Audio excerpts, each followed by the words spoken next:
Good morning, good afternoon, and I don't think there's a good evening in there yet. Came on a little early.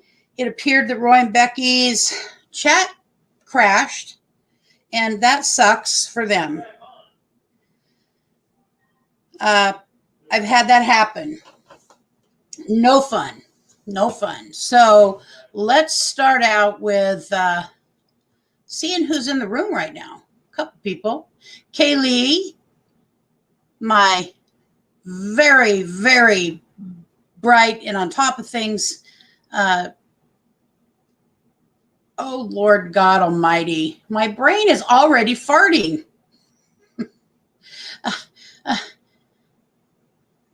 Moderator. That's the word, Kaylee. I know what the word is, honey. I just blanked out a second. So we've got Kaylee. We've got Jennifer Latham, who is my niece. Thank you for coming in the room today, Jenny. We've also got Where RV Staying. It makes me smile. I can't help it. It makes me smile. And then we've also got Camping Therapy. Where'd it go? Camping Therapy. Okay, so Kaylee, did I change my Instagram account? It is something you want shared during chats. Okay, so this is you're right. And this is the kind of thing we need to work on in our,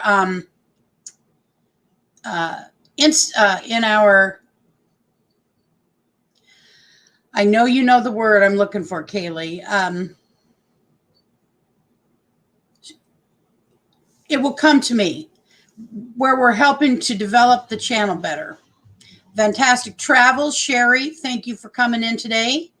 Going Green Mom, both of you, I'd like to get on here for an interview, a chat, just about your style of camping. And also, Going Green Mom, I need your advice.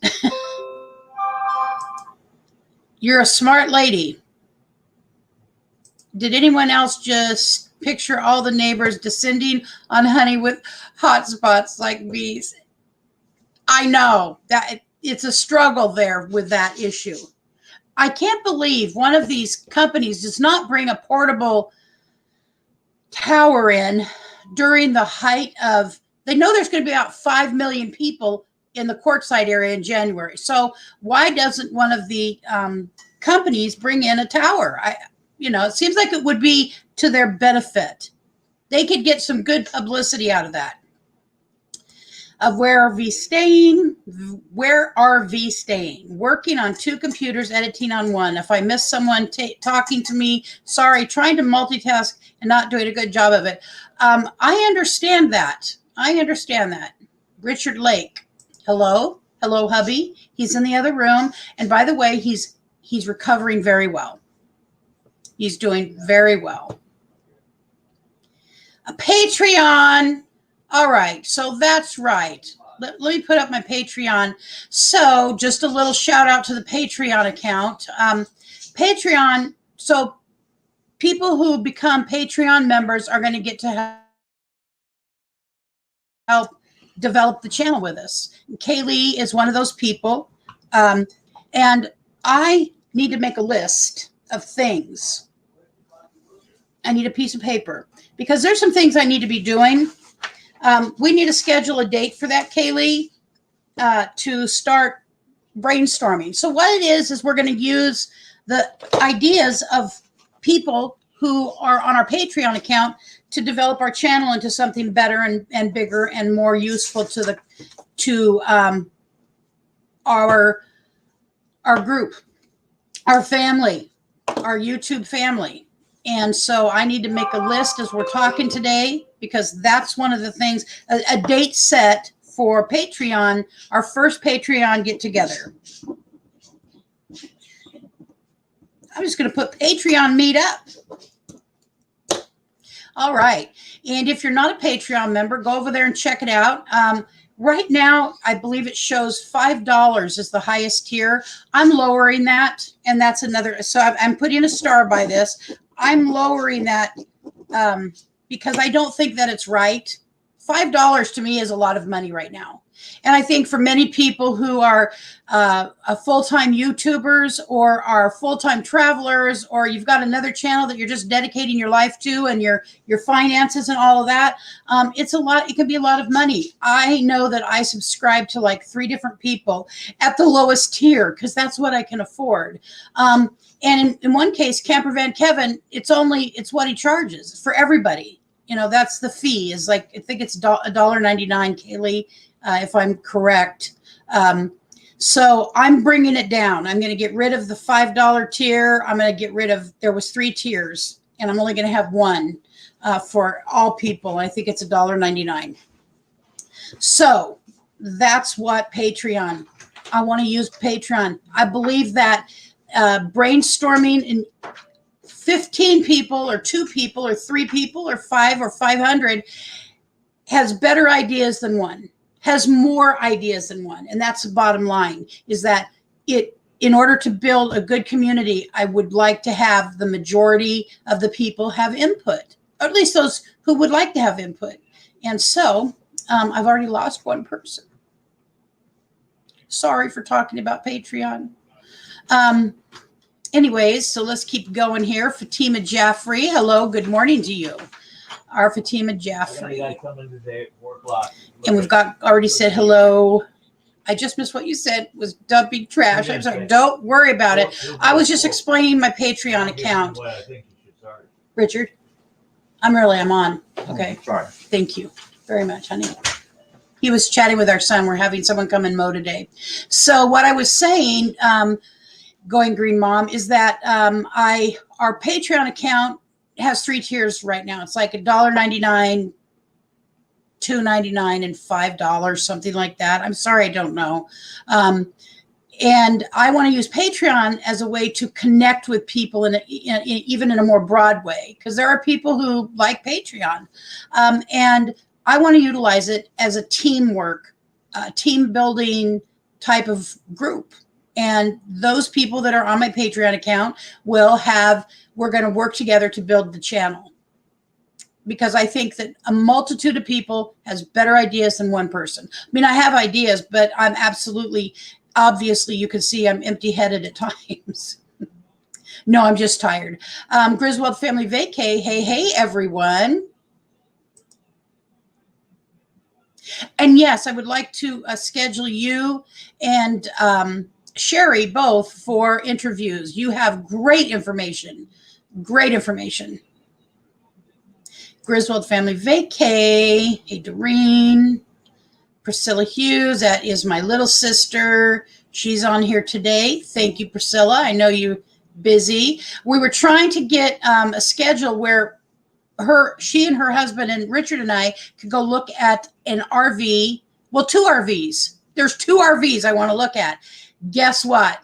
They've both been on the market for a couple weeks at least, and they're not ready to be seen. One is in Roseburg, which is about an hour south of us, and that's where Gina Payne lives, in that area.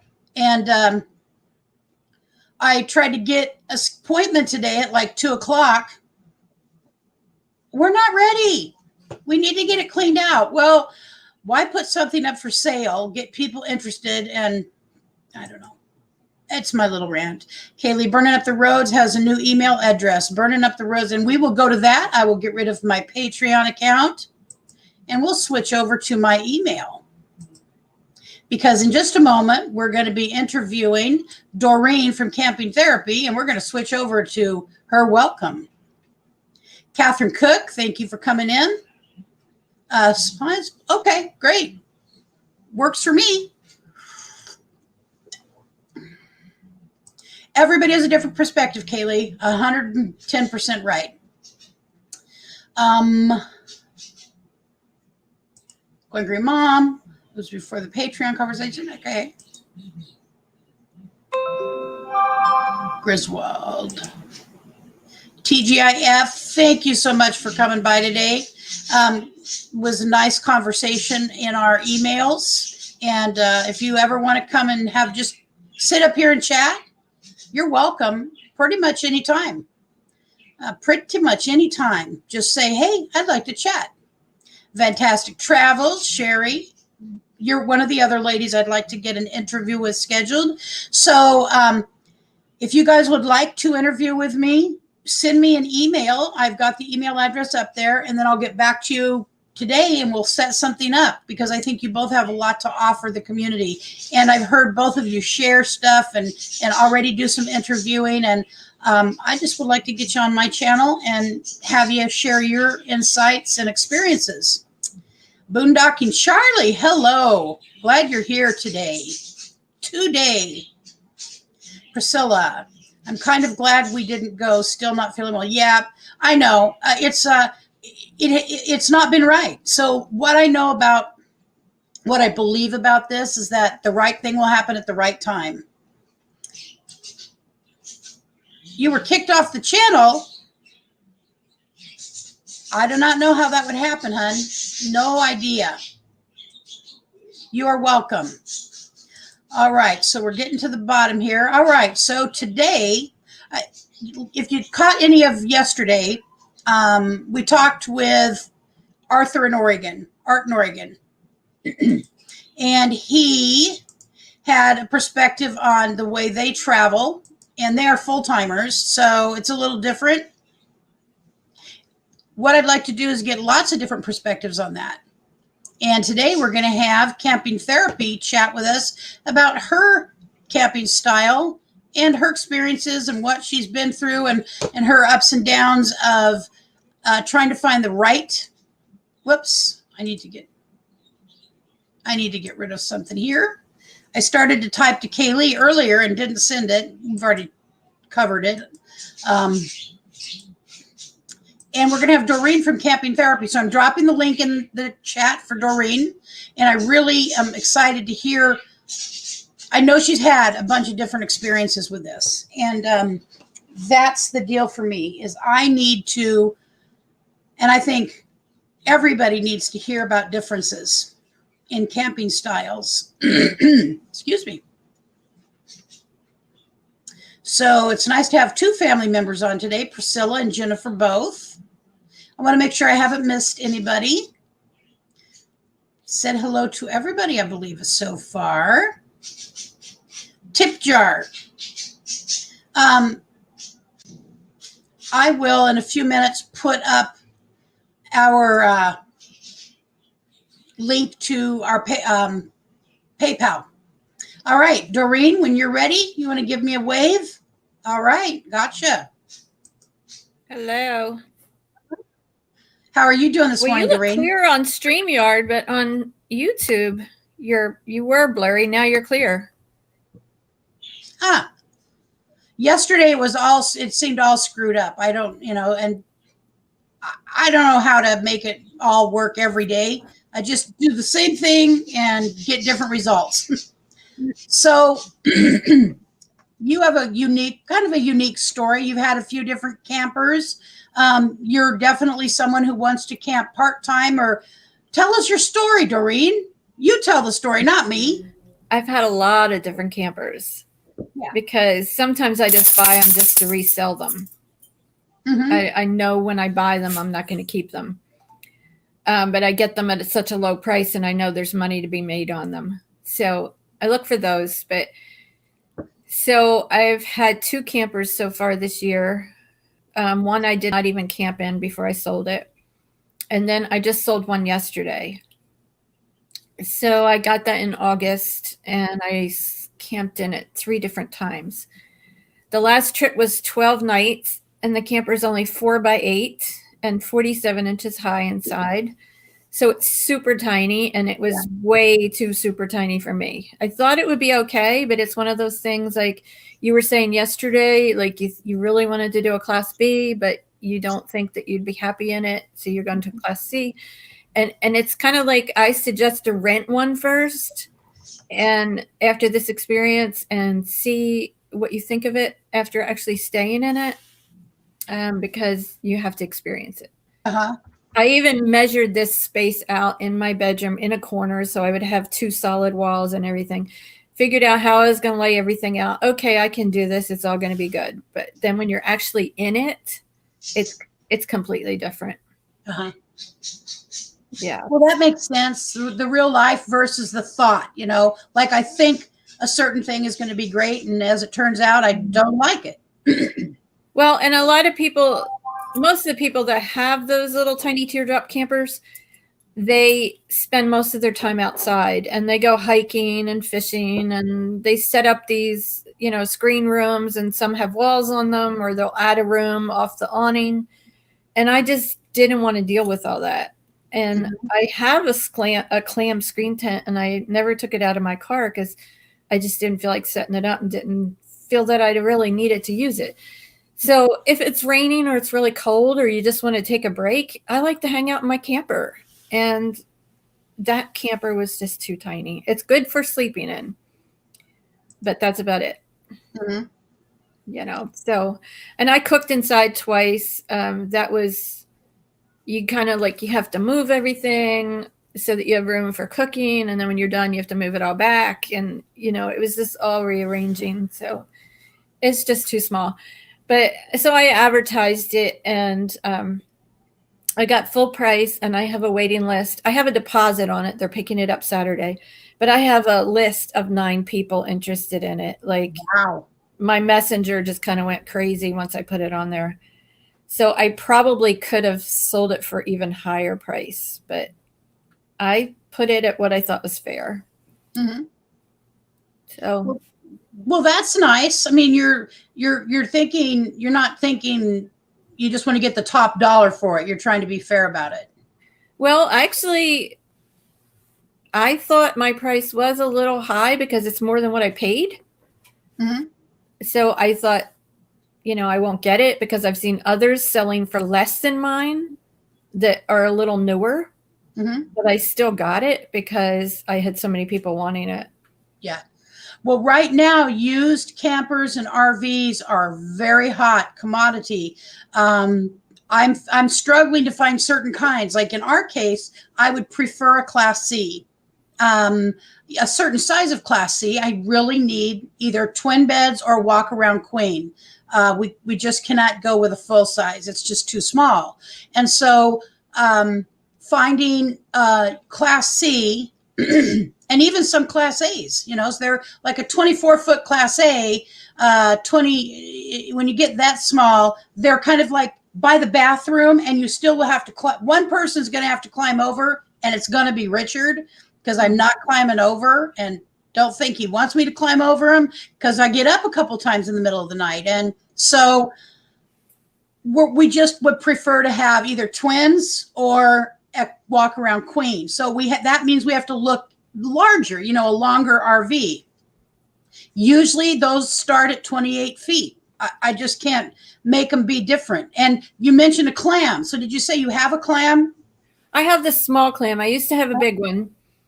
The 5-sided one. It's like an octagon. And it was heavy. It was big. I had to put it like catty cornered, and I had to put my back seats down.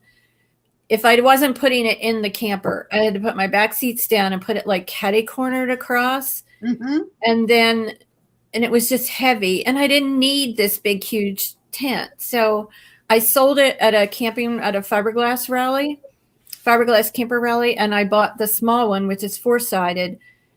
But still, it's like when I camp, I'm usually at a rally or, like a group of people, like we did the Mayberry meetup. So I really am not at my camper that much to sit outside. Usually when I sit outside, I'm over with a group at the pavilion or at the group campfire. So hello, RV DJ. So I'm not usually I'm not camping by myself is what I'm saying. So I'm not usually in a situation where I would use the screen room because I go by myself, but I meet up with other people, and there's always group activities and group gatherings, and that's where I'm at. Right. Well, that's kind of what I realize that most of the time, if a person is at a meetup or at, camping with a group of people, you're going to spend most of your time out of your rig, hanging out with people. I mean, that's one of the reasons I want to do this is I'm very much a a group oriented person. I enjoy people. And so I want to be able to hang out with people. I'm not going just to stay in my rig. But there are times you have to take some downtime. Mm-hmm. And I learned that from experience. When you go to these gatherings, you can't be from breakfast until bed outside with people turned on. You're on socializing all the time. Right. And you need to take a break. You need to take maybe a break late morning and then maybe in the afternoon, go back. Even if you just lay down for a half hour, you just need some away time. And I learned that if I didn't do that, I was exhausted. Yeah. Because you're kind of, when you socialize from morning till night and you're outside and it's just exhausting. You need some downtime. So keep that in mind. Always, like, even if you're only taking a half hour break. Yeah. But so you're going to cook breakfast in your RV, unless you have a breakfast potluck, which sometimes I go to things that do. So you'll cook breakfast in your RV and you're up and you're moving around. And so you want to think of all that. Like when you go and look at a camper, don't just like walk through, oh, this is cute. Yeah, that'll work. Sit in it. And, I did that when I bought my RPod. Sit in it, for maybe 15, 20 minutes and actually think and picture yourself.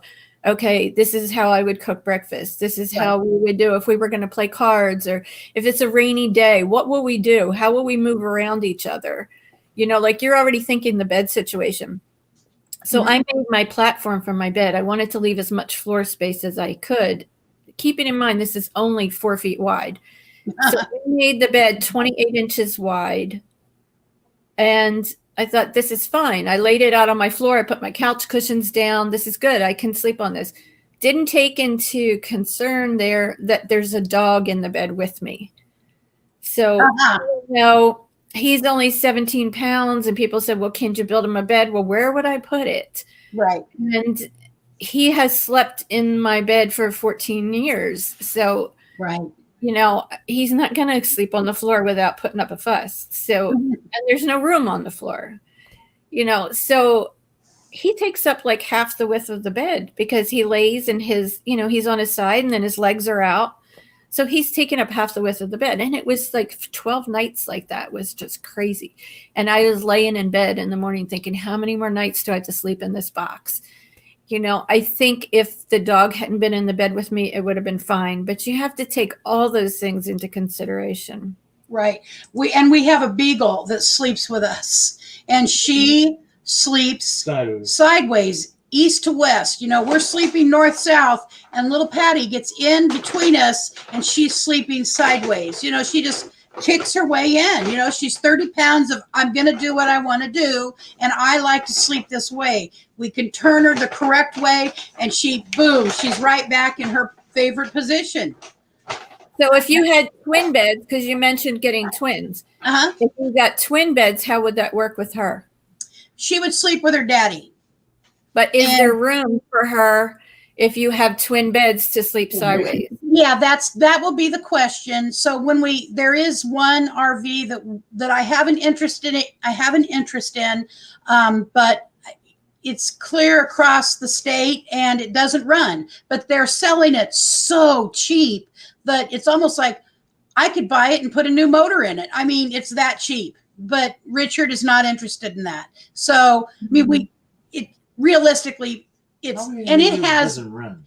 has nice big twin beds.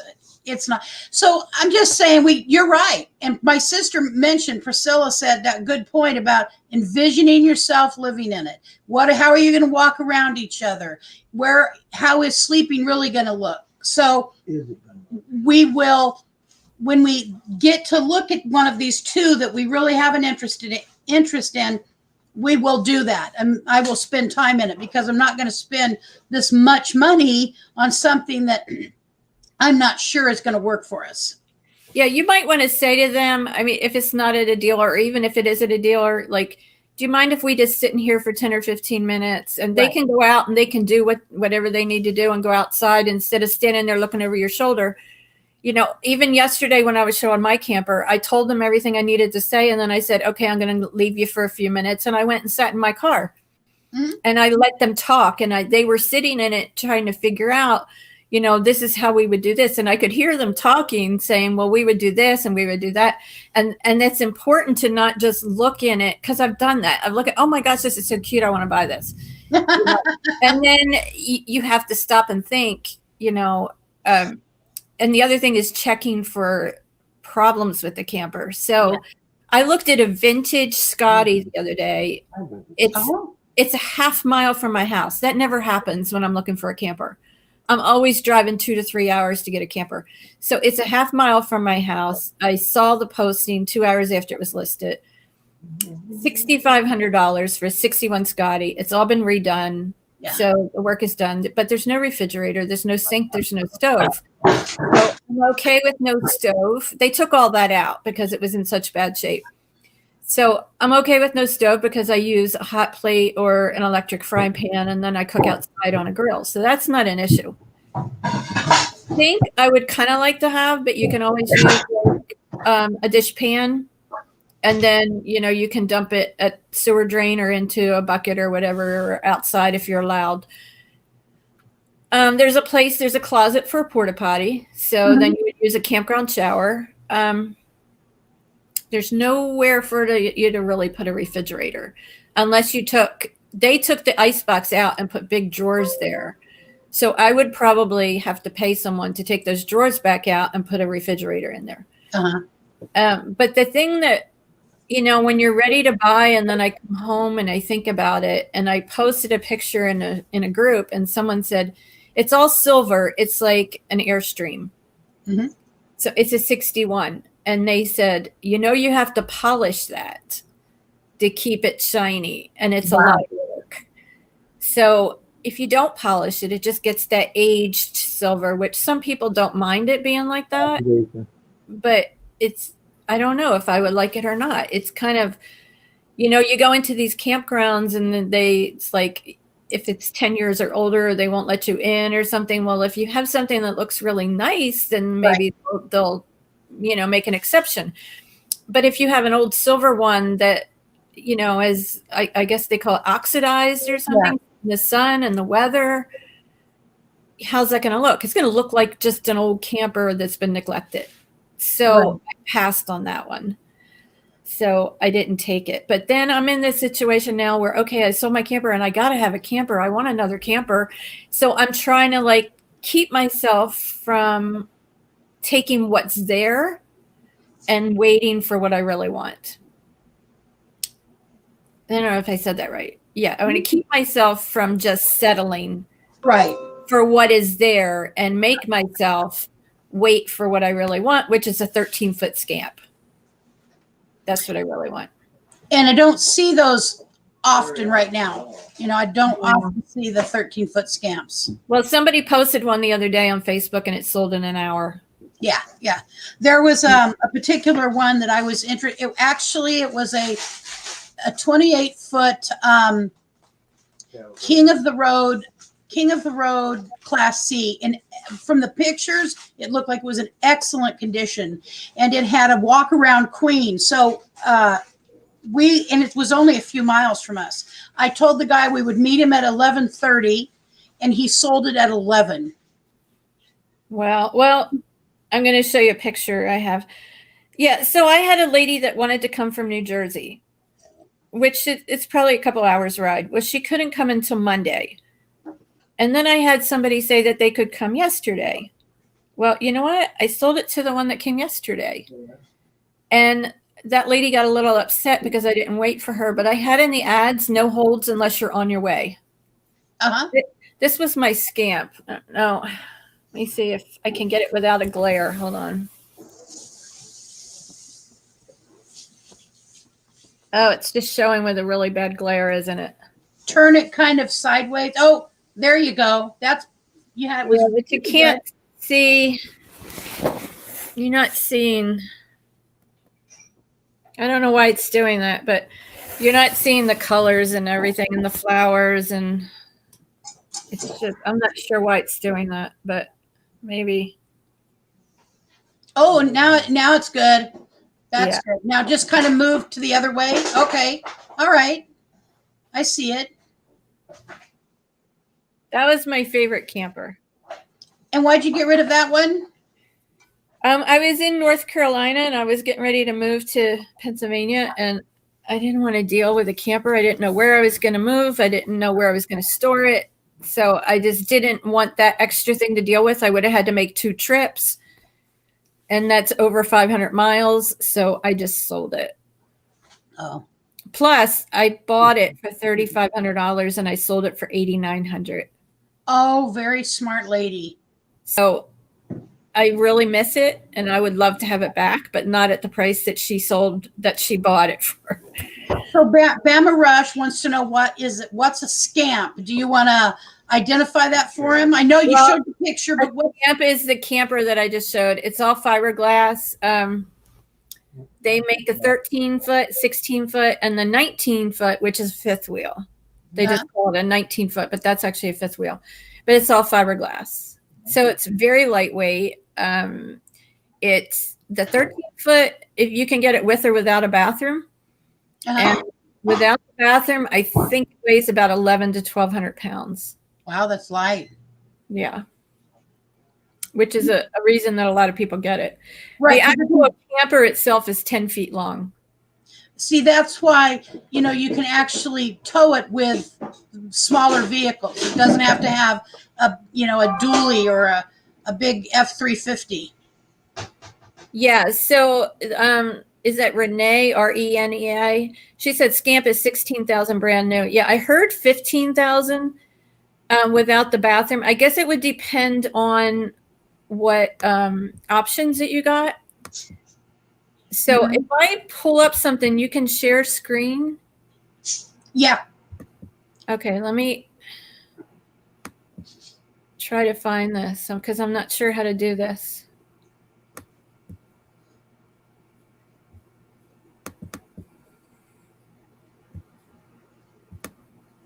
So how do I do it? Well, I'm not 100% sure myself. I think you have to send it to me. You can send it to my email if you're able to do that. You've got my email. Let me just do that. Okay, because I can then pull it up. So you can greet people while I'm doing that. All right, let's see who we've got in the room right now. I do know Bama Rush is in here. Thank you, Anthony, for coming. Can I still excuse me a minute? Can I still send it to Krisha K? Yeah, go ahead and just send it there. That's fine. Okay, that's the one that my computer remembered. That's your work. All right, and then Griswold Family Vacay. Thank you guys for coming. Glad you're here. And we've already got the Where RV Staying. Renee Deuce Rider. Thank you so much for coming in. Food stamps. We'll go to the store. Yeah. I think we've got it covered. We're talking to Doreen from Camping Therapy today about her style of camping and the kind of campers that she's been through. She's had a few. And I think that that's helpful to hear maybe why somebody doesn't like what they've had. You just tell me when you've sent it and I'll check my email. It's already there. All right, let me bring up my email right now.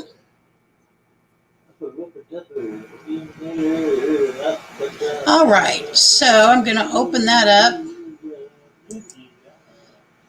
And I'm going to download it. Scamp, SCAMP. Jennifer, if you are remodeling a utility trailer, check out Happy Place Camping. They have a cargo trailer that they made into a camper. All right, now I believe we'll be able to do this. I'm going to share the screen.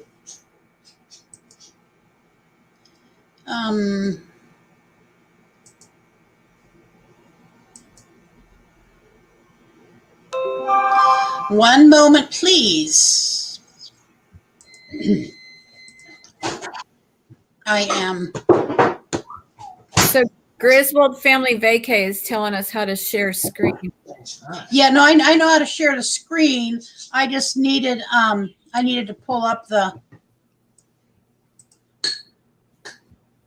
I got to get back to you. All right, now I believe we'll be able to pull it up. Hello, Arthur. Matilda, Bomber Rush, hello. All right. So, do y'all see it? It's gonna. Oh, it We should did come it. up. Went off. Oh It gosh, came on, darn went it. off. All right, let me. Darn it! This thing is. Doggone it. I'm having a hard time getting something here. It was on there for a minute and then it went black. Yeah, I saw that. Okay, let me try this one more time, guys. I promise I will get it up there. Promote Share the screen. Hello, traveling down the banisters.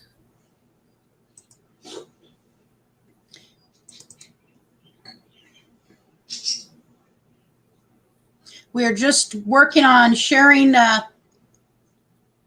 Doreen's. Oh, come on.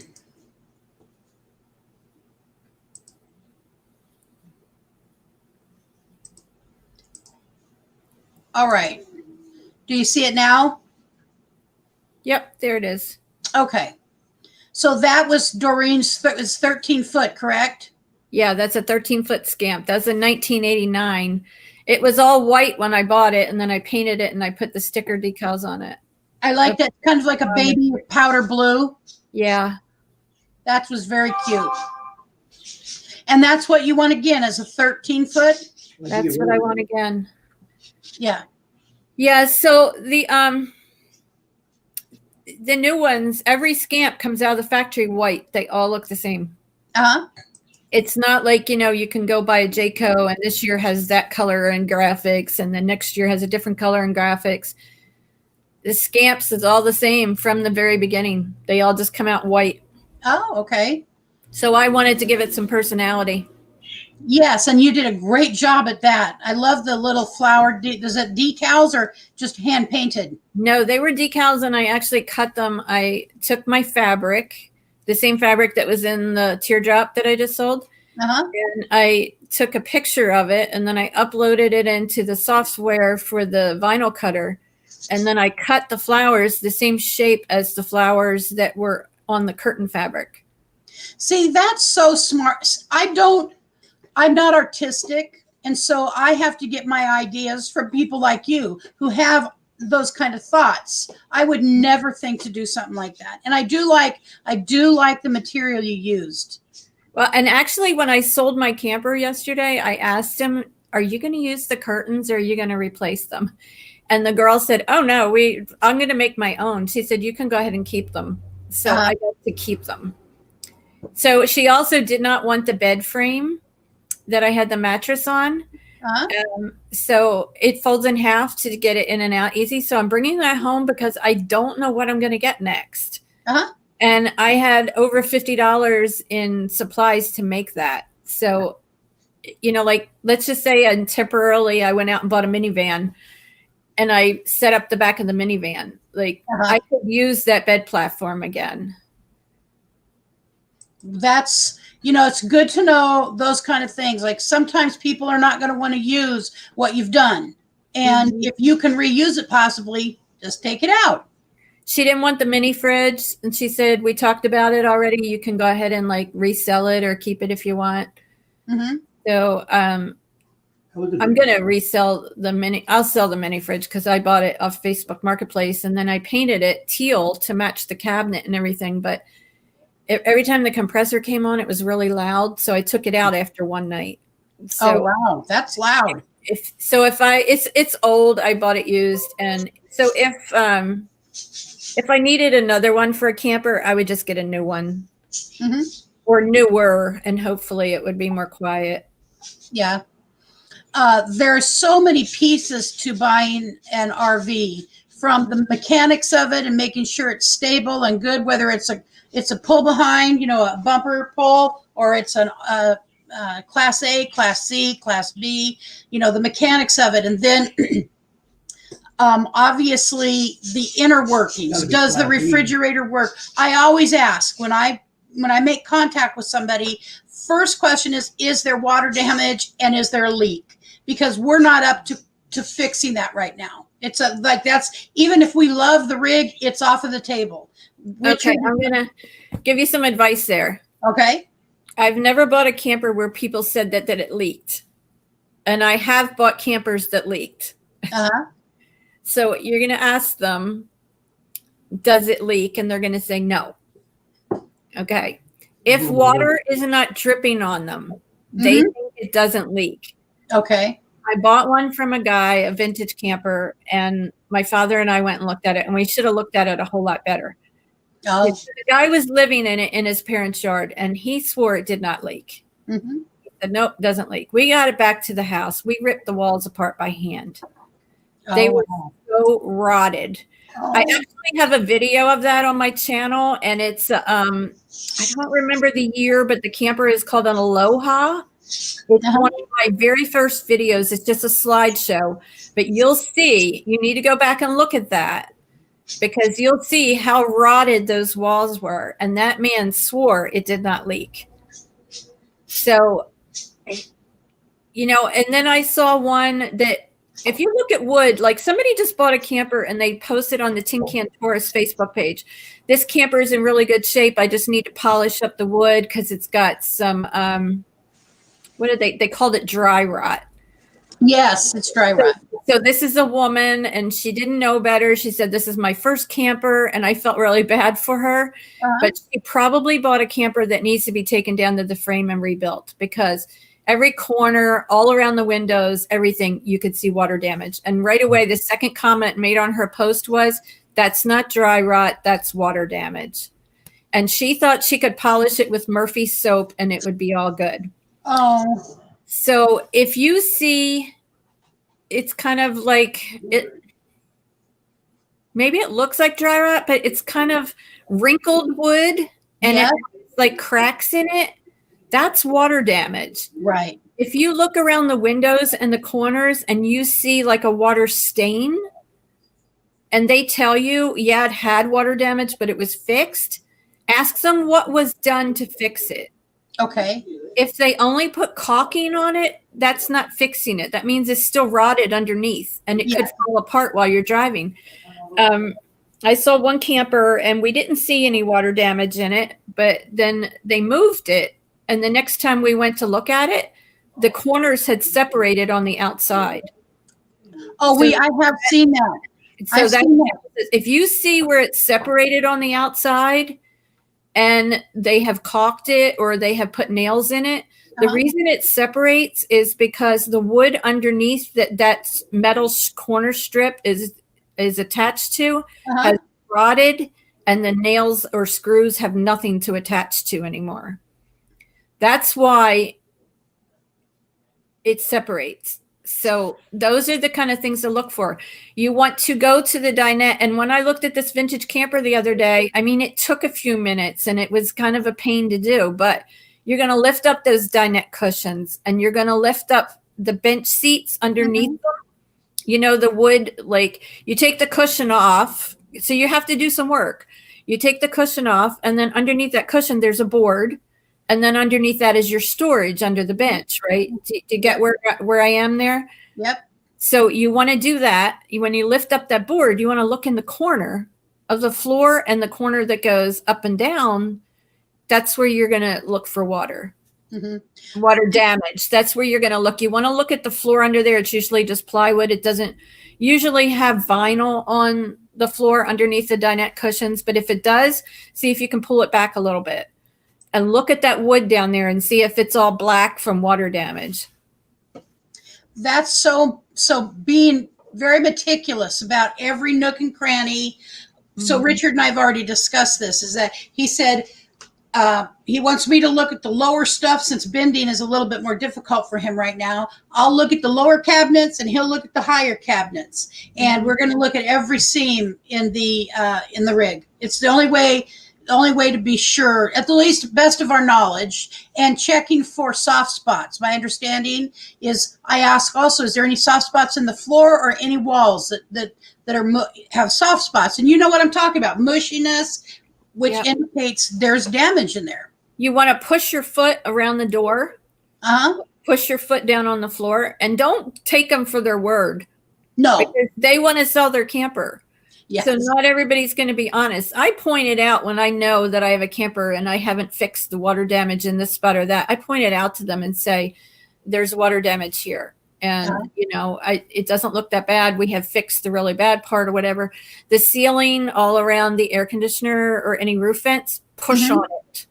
Push on it and see if it makes a crackling noise. Because if it makes a crackling noise, that's rotted wood. Oh, the crackling noise? Crackling noise, if you push on the ceiling or the wall and it makes like a crackling noise, that's dry wood that has been it's been wet and it's rotted, so it's going to make that noise. It shouldn't make that noise. So, yeah. I think so I don't expect people to be honest. Okay. Unfortunately, I'll tell you a situation that we're in right now with the people. It is a class A. It's 28 or 30 feet. It's got exactly what we need. The pictures all show it very clean. And they're an older couple. They're not out RVing any longer. At least that's their story. So they're only like 6 miles from us, and it's just like a straight shot out to where they live. And I thought, oh God, let this be the one, because that means I don't have to drive it very far. And so we wanted to see it, but they were honest, at least to a degree. They said we couldn't see it. They're having a real mechanic come, and they were having a problem with the gasoline that they'd left in there during storage. And also it needed a new battery. And so they were upfront about that. And I said, well, could we at least just look inside of it? I just want to be sure that, it's something we would even want to have. And she said she'd given the keys to the mechanic for him to be able to take care of those things. And they want to sell a solid rig. That's basically what she said. We want to sell a solid rig. And that sounds like a good seller. Yes. And a lot of people, like, there was somebody who had one listed, and it was on Facebook, and she said, it's really good. And the wood, what did she say? And you could see obvious water damage in the pictures on Facebook. And she had said something about the wood being old or something. And I pointed out to her and I said, I'm sorry, but that is water damage.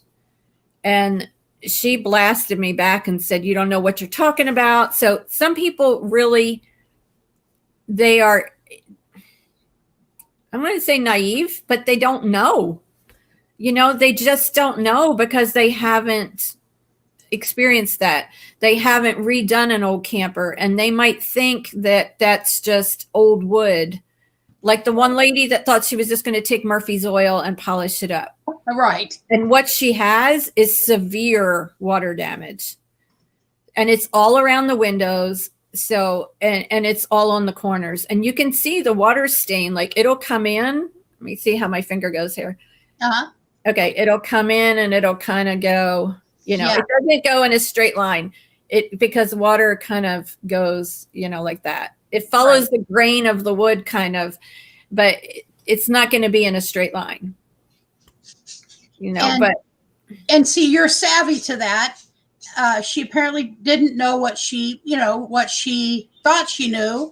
And there are people who, when you point out something to them, it's going to be, they may take it wrong, but that's their problem. I'm not going to be rude to people, but I will not just buy something because I really want to get it done. Because inside I'm just yearning to get this thing bought, to get something to start putting our own stamp on.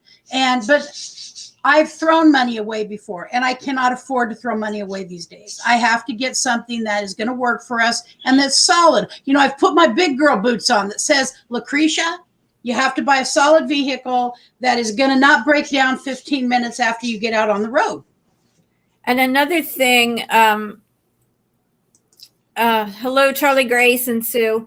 Another thing is, hi. If you walk into a camper and it's all dolled up, and they've made it all cute, and they've got their cute pillows and their signs on the wall and their really cute curtains, it's like staging a house. Oh, right. You just look at the cuteness and you say, oh my gosh, I love this. And I've done this myself even after all these years, and I don't look past it. And you have to look past it. You have to say, okay, wait a minute. Let me lift these cushions. Let me look in the cabinets and look at the seams where the wall meets the ceiling. You know, let me check around the roof vent. Let me check. You have to look past that cuteness because, you know, it's like I said, you walk into a staged house and you're going to go, oh my gosh, this is cute. I love it. Sit down and picture it with your stuff in it and you living in it. What's it going to be like? Right. You know, and I still do it. You know, I still forget to say, you know, I need to look at this and really look at it because it does take effort and it does sometimes feel a little awkward because the seller is standing there watching you and you're like, you know what? I'm sorry. I got to crawl underneath your camper and I got to look at the axle. Is the frame rusted? Is it bent? Right. You know, is the axle going to fall apart? You know, you have to be able to look at that. Right. And then sometimes, you know, people say, well, get up on the roof, look at the roof. You know what? When I went to look at that vintage Scotty the other day, I didn't even look at the roof. Didn't even think about it. And I've seen people take ladders with them when they go to look at a camper. Oh, good idea. And if you can't do that, you can have a selfie stick and extend it or your tripod, put your camera on it, your phone, and look up there and do a video up top. Mm-hmm. And then you can look back at. That's how I looked underneath the Scotty. I took my phone and put it under there and just tapped it to take pictures. You know, that's Doreen. You're making some great points right there because either bringing a ladder or a selfie stick. The thing is that Richard cannot get down on the ground, right? Well, he could, but he should not. You know, his surgery's 2 weeks out. You know, he just had it 2 weeks ago, and so. Here we are trying to buy an RV, and the person who knows about this is recovering. My brother-in-law, who I want to come along, is super smart about mechanics. Richard is too, but Kelly has done a bit more of actual really building, having to do a lot of mechanics. But he is recovering from heart failure. So it's like there would be four of us, my little sister, I, Richard, and Kelly, and all four of us together don't make a whole person physically right now. And so is Nomadic Rat Pack near you? Yeah, well, no, he's about 2.5, 3 hours away. But if I were going to go down into Central Oregon again, yes, I would. I've lost his information. I wanted to contact him the other day, but I lost his information, his contact information. Okay, you could, maybe offer to pay for his hotel room. If you see something that you're really seriously interested in, and just say to them, "I need to have someone come check it," and you can hire people to inspect RVs. I do know. It's the problem we're running into with that is it takes a week to get an appointment. And you realize you've done this. Most of these things are not done a week out. If I go look at an RV today and I ask them to hold that RV and I go get someone to come and look at it in a week, 5 days, might be able to get someone in 2 days, but I've not been able to find anybody to get on the spur of the moment. So, and what if you said to the seller, I will give you $100 deposit to hold it till I can get someone here to look at it. If it falls through and I decide not to buy it, you keep the $100 for your trouble. Oh, that's a good idea. That's a very good idea. I mean, it's $100, but that way maybe you don't lose the camper and they sell it to somebody else. Like the lady that I sold mine to a couple yesterday, they're not picking it up until Saturday. So I only have a deposit because there were no notaries open yesterday, and both of our signatures have to be notarized on the title in Pennsylvania. So they're coming back Saturday because they work all week and they're too far away to get here before the notary closes. So they're just coming back Saturday. So I just took a deposit that takes it off the market and holds it for them. And I printed out a form and they signed a deposit form saying it's non-refundable. So if they back out and they don't pick it up by Saturday, I get to keep their deposit. Mm-hmm. So, I mean, I've done that where I wanted to look at a camper. When I bought my R-Pod, it was 4 hours away. I was in Pennsylvania. It was in Virginia. And I told them, look, I'll give you $100 deposit through PayPal. You hold it till I get there tomorrow. If I don't take it, you keep the $100. If I do take it, the $100 goes toward the purchase price. And that's what they did. And that takes it off the market so other people can't get it. Right. And I've told the people that I really like their they're Class A that are about 6 miles from my house. And they really emphasize we have a real mechanic, and they put that in quotes, a real mechanic taking care of this for us. And I said, please, I'm 15 minutes away from you. Just tell me the moment it's done, and we will be there. We really are interested in this RV. So that sounds like an honest seller, and maybe even they would tell you the name of the mechanic. And you can talk to him yourself and ask him to look for specific things. And even like, I'm willing to pay you a little extra. Could you please check this for me? Oh, good idea. Because he may only be checking the gas problem that they asked him to check. And you may be, saying, I would like you to check underneath, and I'd like you to check on the roof. Can I pay you an extra $100? And really check it out for me really good. Sure. So Arthur is asking, how many years have I been around RVs? I've been flipping campers for maybe 5 years, but I grew up camping. But my dad used to do all the structure part. Like if you look on my channel and you'll see the video, it's just a slideshow video because I didn't do videos then, but it was about the Aloha. I think it was maybe a 65 Aloha, but we hired someone because my dad was even having trouble with a bad knee. So he supervised and told the guy, because my dad was a master carpenter. So he told the guy step by step everything he wanted done. And so, but I have pictures of the whole progress from beginning to end. So that's on my channel. There is a video for that.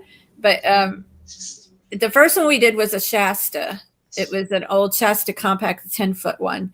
But my dad would do the structure stuff. And then I would go in after at the end of the day when they quit at 4 or 5 o'clock, I would go in and clean up and get everything done. And then I would do the curtains and make it cute and do the paint and all that stuff. So now my dad has passed away and I can't do structure stuff anymore. So, and I usually will tell someone that when I looked at this Scotty, I saw water damage. And then they explained to me, and I actually got to look back on the people that owned it before them, did a blog with all kinds of photos of when, the condition of when they got it and what they did to it. And then this guy had another, it was on the Cerro Scotty website where it's like a forum and you can go in and post all the pictures and stuff. So then he went on and did his own post of everything that he did after he bought it. So I was able to actually see the history of that camper. And I knew that they replaced the wood, the bottom 2 feet of it, all the wood was replaced, but they didn't go and do the whole wall. But then I also saw what they did all around the seams and everything to prevent it from happening again. So even though there's still some water damage there, I know that problem has been taken care of because I can go back and look at these blogs from 2008 that showed how it was originally and then what they did to it. So that's pretty cool to be able to do that. Only if it didn't have the outside all silver and the price was a little lower, because someone told me that's about $2,000 overpriced. So, if it was the cute white with the aqua on the outside, like a lot of the Scotties are, I probably would have tried to get the price down and bargain with them. I just want to say a couple of hellos real fast. Well, we have just take a little tiny break. Lucky Doug Productions moderator, very glad you're here, Sue. Thank you for coming in and following the Yellow Brick Road. Thank you for coming. The Boss Lady TV, thank you, and I am a friend of yours. Matilda McIntyre, thank you for coming by. I want to make sure we just say hello to everybody. Glorious Life on Wheels, thank you for coming in today.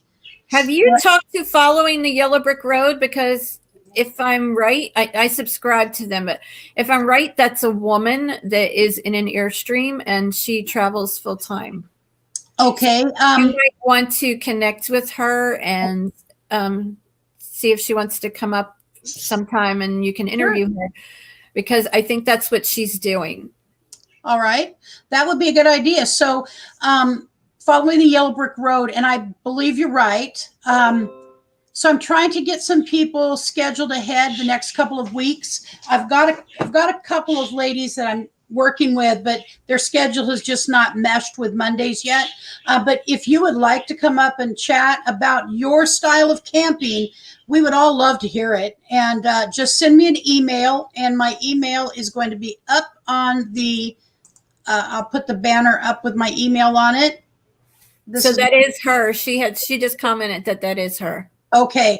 Well, I'd love to have you come up. If you want to come and do an interview about your camper, your camping style, send me an email and we can get you on anytime, because it's important for us to have different insights, different information. You know, I've learned a lot of stuff from Doreen here just today, or reminders. I mean, I already know this stuff, but I've never bought an RV. You know, we've always tent camped. And then Richard one time came home with a camper on the back of his Toyota truck many years ago that I did not like. I do not like campers on the back of trucks. I just don't. It's just me. I feel claustrophobic.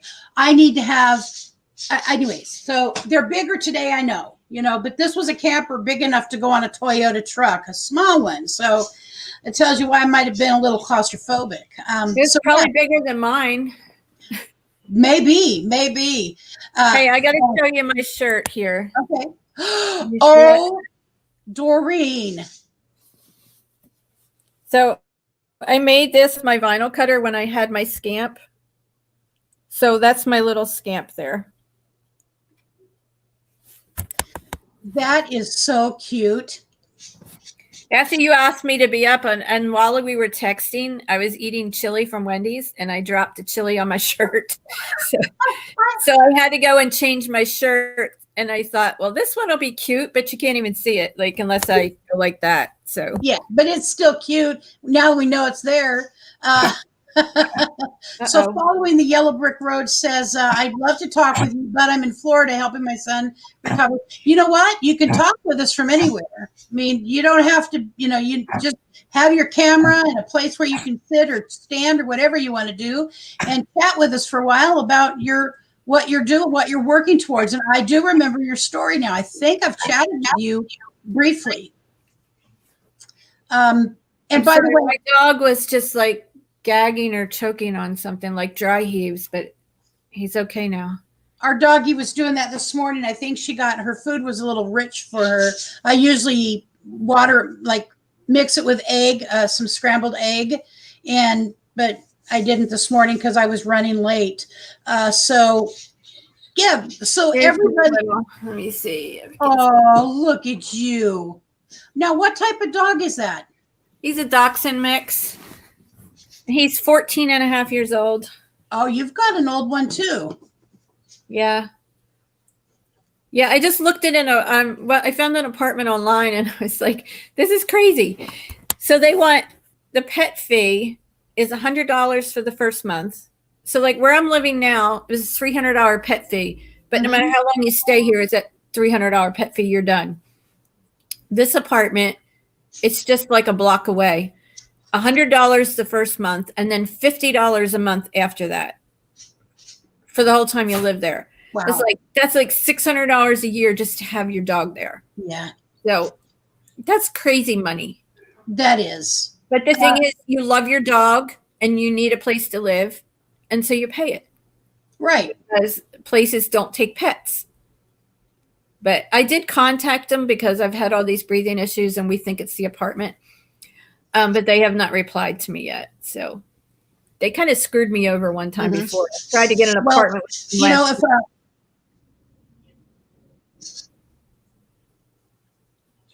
it is hard with dogs and with cats, unless they're a service animal, and then they cannot turn you down. And I don't think they can actually charge. I could be wrong, but I don't think, at least in Oregon, they can charge you if it's a service animal for an animal, an extra fee. Yeah, but he's not a service animal, and I wouldn't try to say he was, but yeah, no, that doesn't work anymore. Except there was one place I lived in North Carolina, and there was a pet there. Yeah, so that's probably what you're saying. There was a pet fee, but if you had a doctor's note saying it was companion animal, then you didn't have to pay the fee. Or if they don't allow pets, but if it was you had a doctor's note saying that it was a companion animal to reduce your stress or something, then they would allow it. Mm-hmm. But as somebody coming in with just a pet dog, they would not allow it. We've got MSK Family Vlogs here. Could someone please drop Doreen's link, please? And I will be posting a video probably tonight because I'm going to work on it after I get off here.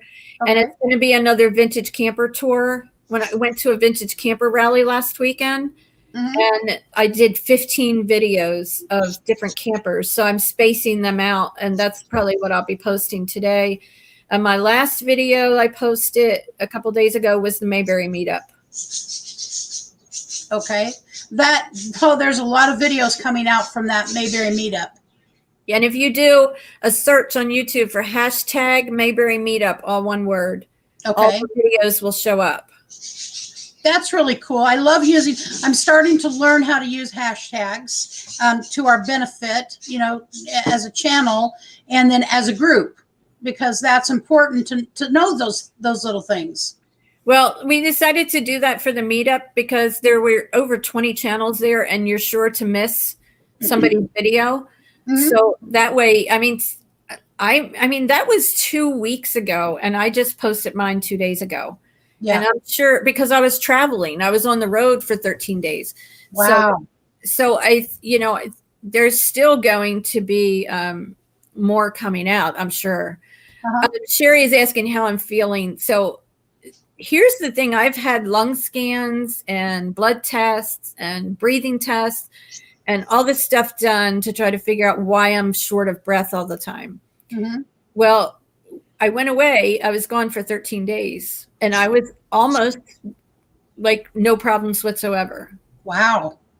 And I came home Wednesday and it started right away again and it hasn't stopped.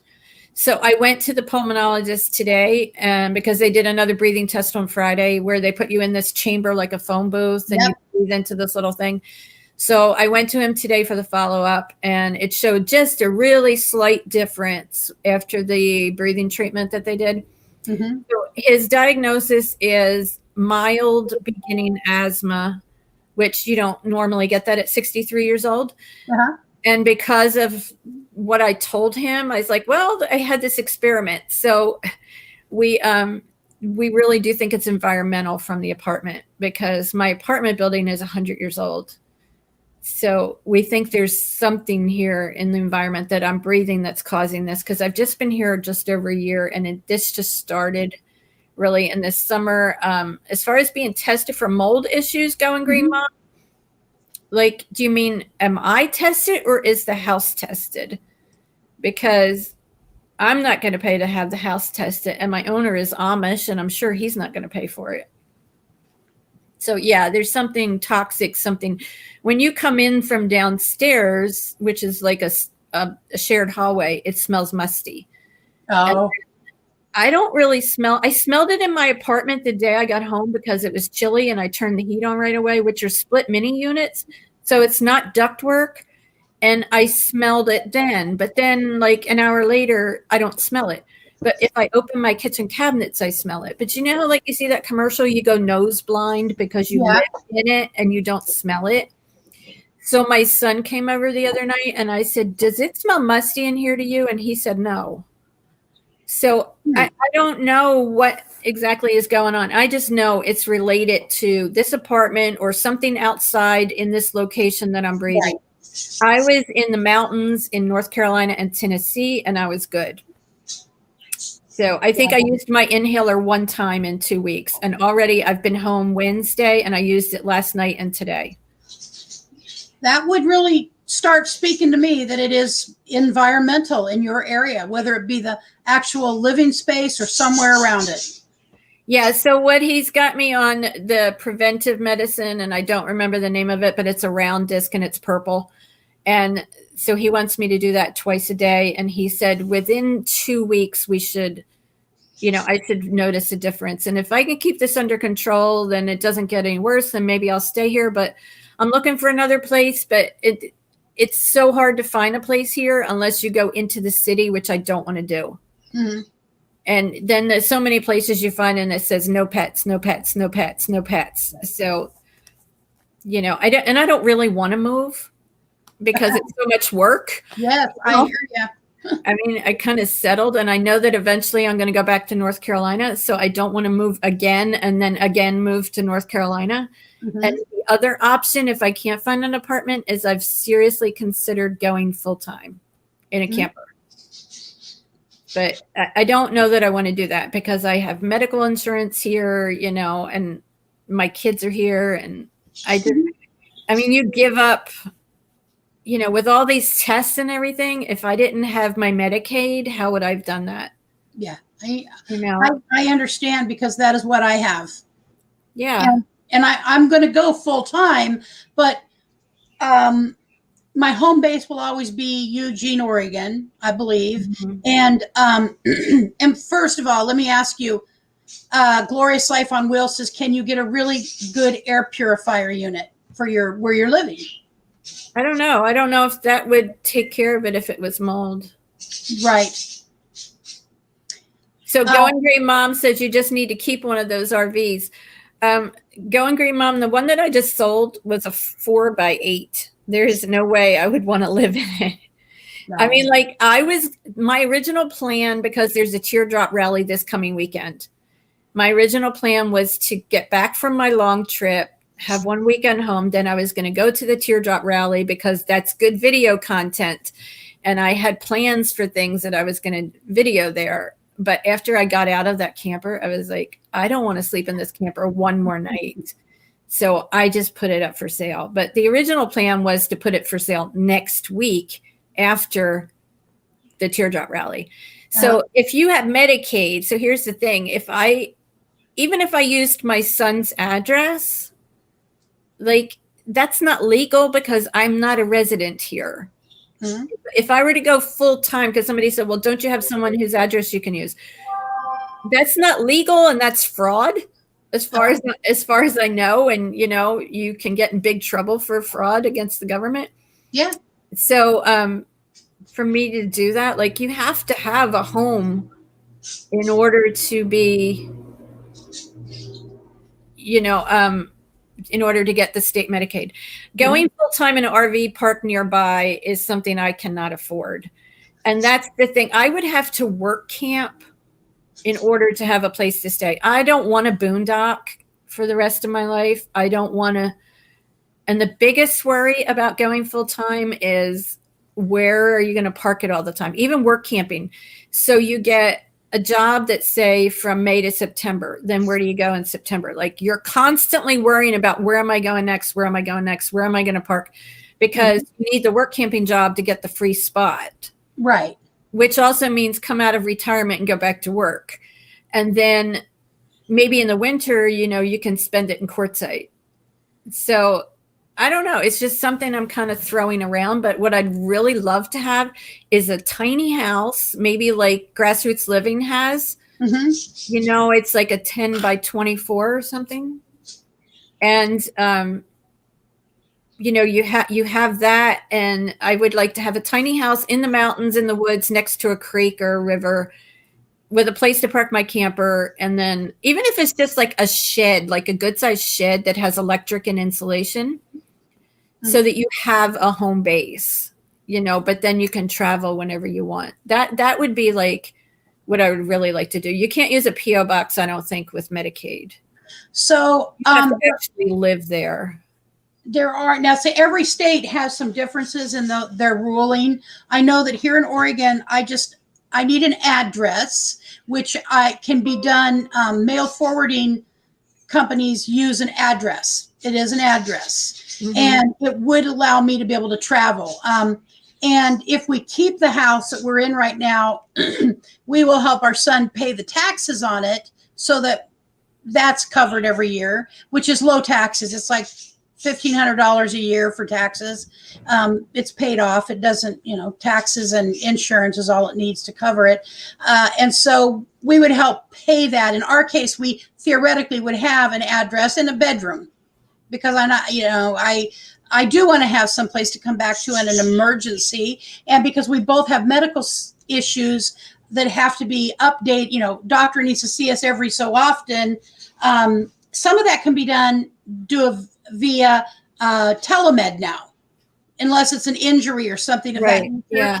And I know that our insurance will only cover us out of state in a true emergency.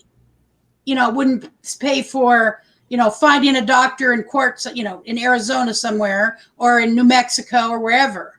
We would still have to have our primary care physicians here in Oregon, which we can do. We have our family here. I will never leave my family completely by any means. So I know that, and somebody mentioned in Indiana, I think, I don't remember which one it was up here in Indiana. Going Green Mom says in Indiana they have a homeless clause in that, I believe. And I believe that's in every state, but again, every state is different. So it would be something to look into. You cannot use a P.O. box. However, you can use a mail forwarding. Companies have a fixed address, and then they forward you their your mail. I've watched Bob Wells and other people talk about this a million times. Mm-hmm. But every state, again, as Bob Wells actually says, do not take the information from a YouTuber as the gospel. You go find it out from your state, your insurance, whether it be car insurance or it be RV insurance or it be medical insurance. Know what your state and your particular insurance says about your situation. Hey, Kyle. Thank you for coming in, K&R. Yeah, so, and I see people on Facebook and they'll say, what do I have to do to get a title, whatever. And I was like, I always say to them, call your tag office. Don't ask on Facebook. Right. Because I sold a camper to a lady. I was living in North Carolina. She drove from Texas on Easter weekend to come get that camper. It was a vintage Shasta. And hers was different in each county. It depended on, it wasn't the state as a whole. It depended on which county you lived in, whether you needed a title or not. So don't ever go on Facebook and say, how do I get a title? How hard is it to get a title when you buy a camper without it? Call your local county office. Don't ask on Facebook, because you're going to get 100 different answers. And people even said that about the car insurance. Like they think, well, their camper is covered as long as they're hooked up to their car. Well, the way it is here, your camper is not covered at all. But if your camper comes unhitched and hits another car, right, it covers the damage to the other car, but you get nothing for your camper. Right. Unless you have a separate insurance policy, which mine was $57 a year for full coverage on this little teardrop. But some people have said, well, no, in their state, you're covered as long as you're hooked up. So then one guy commented, well, if I got in a wreck, I would just real quick hitch the camper to the car. Like, that's stupid, because the camper is probably going to be way away from the car and destroyed. How can you do that? So we're doing good, K&R. We're talking campers. Talking campers, differences in camping styles. That's just a fact of life. Everybody does it a little differently. And we're learning a lot from Doreen today. And he's getting ready to go full time. I know. So, and that's the thing. When once I get into this YouTube community, all these people are like selling their houses and going full time. And it's like, I want to do that. I want to do that. But then you're like, do I really want to do that? And there's Bob's Advancer. Hello. So my dog keeps doing this. It's like something is bothering him. So that's happened to my doggie. She does that on a very regular basis and has for the last 2 years that she's been in our home. And that's something apparently she's done forever. I don't know about your dog, but certainly been something my doggie does. It's like he's trying to throw up, but he can't. Yeah. It's weird. Here's a good point. Here's a very good point to remember. Not all insurance companies cover RVs. Make sure before you buy an RV that your insurance company is going to cover it. Yeah, and some people's, like one person said, well, you all are probably like me and you don't even have insurance on your camper. And I'm like, no, like, here's what happens. I go to buy a camper and it might be 2 or 3 hours from home. Before I'm home, I have coverage on that camper because I call my insurance agent. It's not even in my name yet. I haven't even transferred the title. I call my insurance agent, I read the VIN number off the title, and I tell them this is what I want. And they add it to my policy, and I'm covered. So if something happened on my way home, I'm covered. Because the title has, like, our signatures are on it. It's been notarized. I just haven't transferred it yet. Right. So they cover it, and I do it right away. And then when I sell it, I call them up and say, take it off my policy. Right. See, in Oregon, it's not required to have a notary. Well, here we have to be in person, both of us in front of a notary, sign it. In Oregon, it's 30 days. You have 30 days to do all of it once you buy it. Yeah, I don't know how long we have to transfer the title, but as far as like to take over legal ownership, we have to do it in front of the in front of the notary.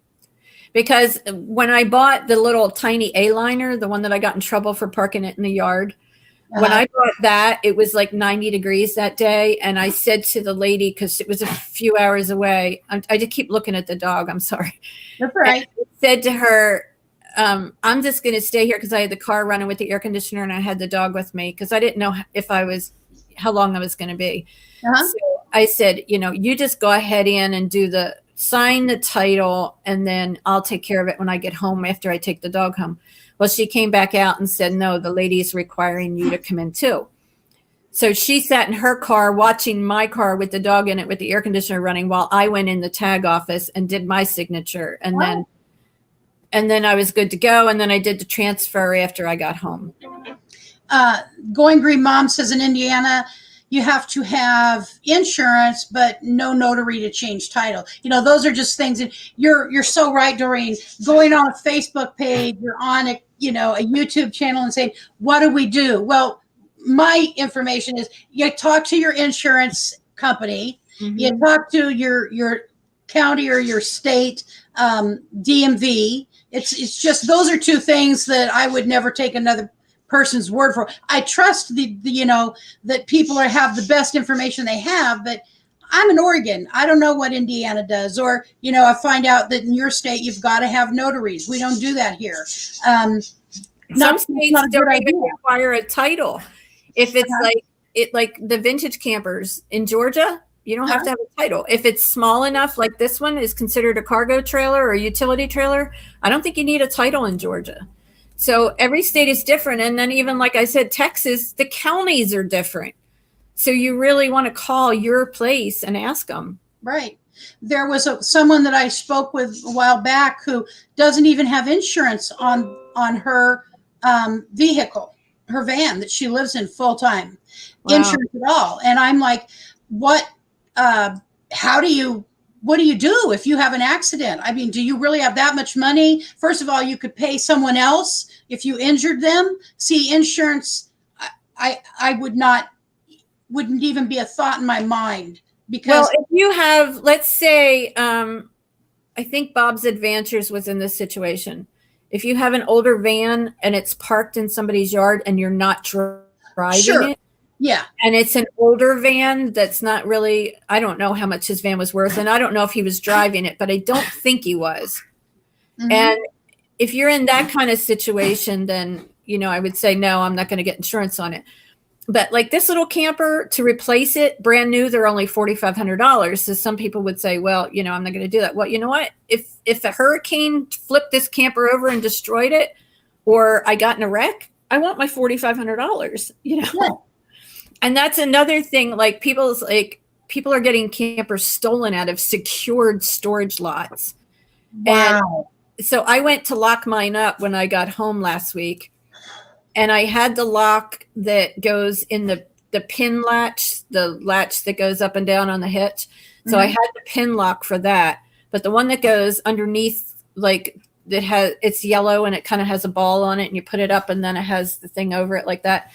it was buried in my car because I'd been in my car for 2 weeks. So I hadn't used it. And all this stuff was piled on top of it. And I just thought, you know what? I have full coverage insurance on this. If they steal it, I get the money.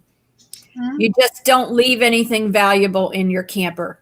That's the bottom line. You know, like you can leave, you know, I had some food in there. I had, you know, of course, your linens and a lamp and maybe some pots and pans and stuff. Nothing valuable is left in my camper, you know. So if they steal it, they're not getting anything that I'm going to cry over. Yeah. And I'm going to get money. So yeah, go ahead and steal it. You know, Yeah. I would get more than what I got when I sold it because I would have got replacement costs. But So Bob had basic liability, which covers if somebody else gets injured. Right. When I've had older vehicles, that's what I had on it, was basic liability. It's to protect the other person and make sure that if something happens, it's covered, you know, that their injury, so to speak, is covered.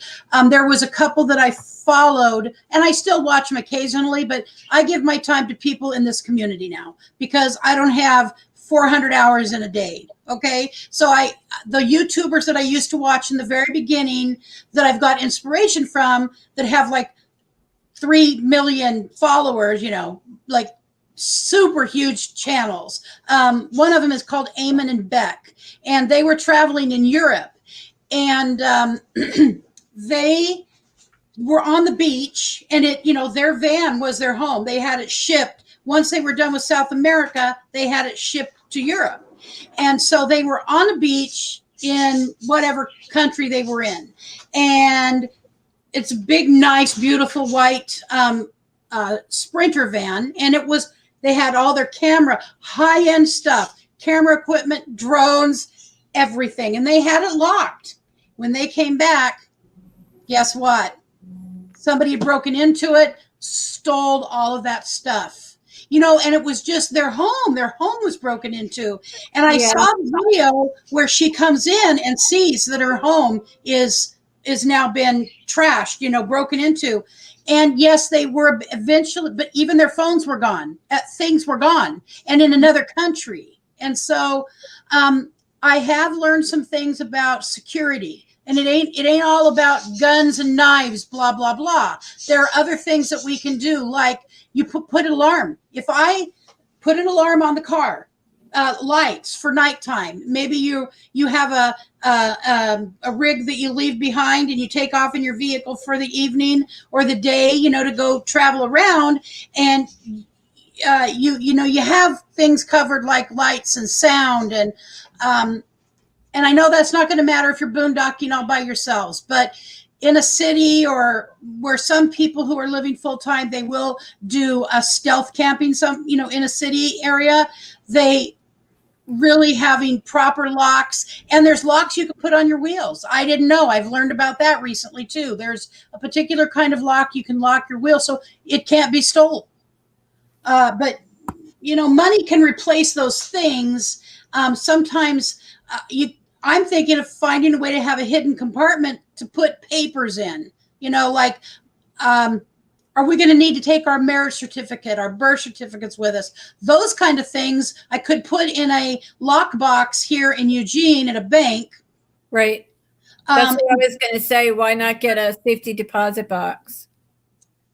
Yeah, exactly. And your son would have access to it in emergency.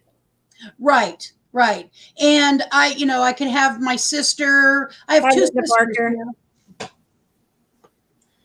There's ways. Hello, Linda Barker. Thank you for coming in. Let's see if there's anybody else I missed.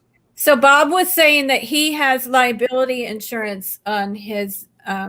Yeah.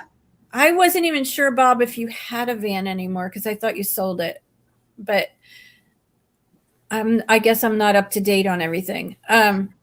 Yeah. So when I used to have older cars, I would only have liability, but even now, I think mine's probably worth maybe $8,000 to $9,000. So I have full coverage on it. And even if it was worth $5,000, I'd probably have full coverage on it because if something happened to it, I want my $5,000 because I would need it to buy another vehicle.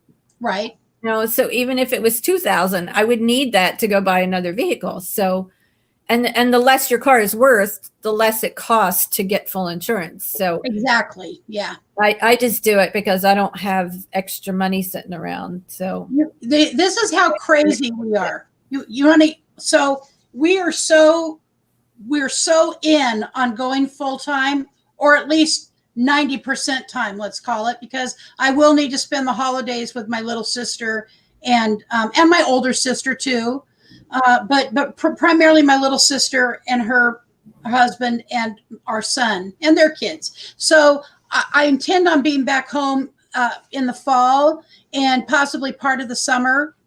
But I do want to travel also to see. I'm going on the road to see the parks, the zoos. I love zoos. We're going to zoos and to meet all the people like yourself and others that I've met on here. I mean, I hope we get to meet someday. So my plan, though, is to spend the holiday season here in Eugene with my family. And because if I don't, my little sister will have a breakdown. And I can't be responsible for that. So I will be in Eugene for those times. But there was a point to that. Darn it.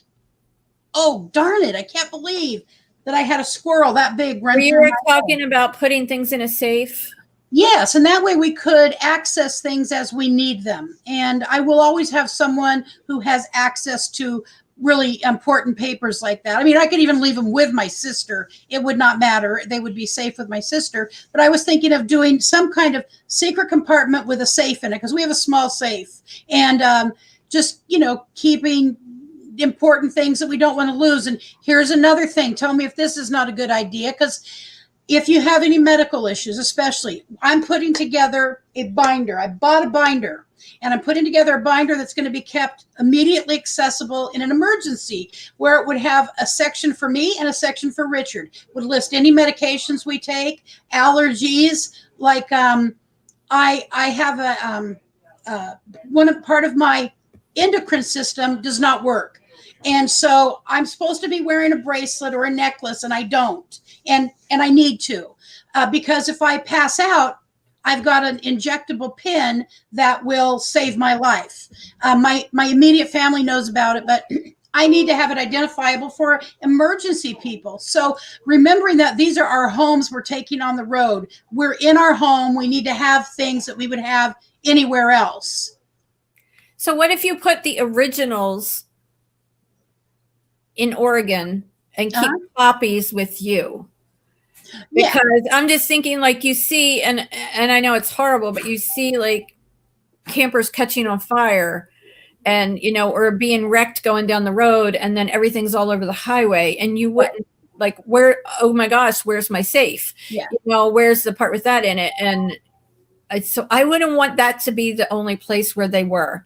I would want either a safety deposit box at the bank or somewhere in your home where your son is, with the originals. And then I would probably do I don't know how much a safety deposit box is. I think, is it like less than 100 for 6 months or a year or something? Yeah, it's not a whole lot of money, but I could leave, my stuff, even a safe, a small safe with my little sister, and she would know how to get into it if necessary. Right. Yeah. I don't think I'd carry the originals with me. I think I'd carry copies. And also, I'm 59. My husband is 61. We've lost two. We lost my one sister when she was 44 or 45. And then out of the blue, that happened out of the blue. She had multiple brain aneurysms that ruptured. And so we lost her early, 20 years ago. And then another sister about 4 years ago. And so I know people die. And so I want to make sure that I have an advance directive. My family knows about it. I want to make sure that my things are in order in case a worst case scenario happened. So nobody has to think, well, what would Lucretia want? What does Richard want? Everybody in my family knows exactly what I want. But if I'm out of state, what happens? I'm trying to be responsible and think I'm a big picture thinker. It's like not just the immediacy. It's like thinking through the rest of my life to the best of my ability, planning out those kind of things is important as well. But to me, what Sherry wrote, you can also securely digitize them and they are secure. Okay. Thank you for that. So then you don't have to carry them with you at all. Uh-huh. I've like taken a picture of my dog's shot records and stuff, then I have it on my Google Drive.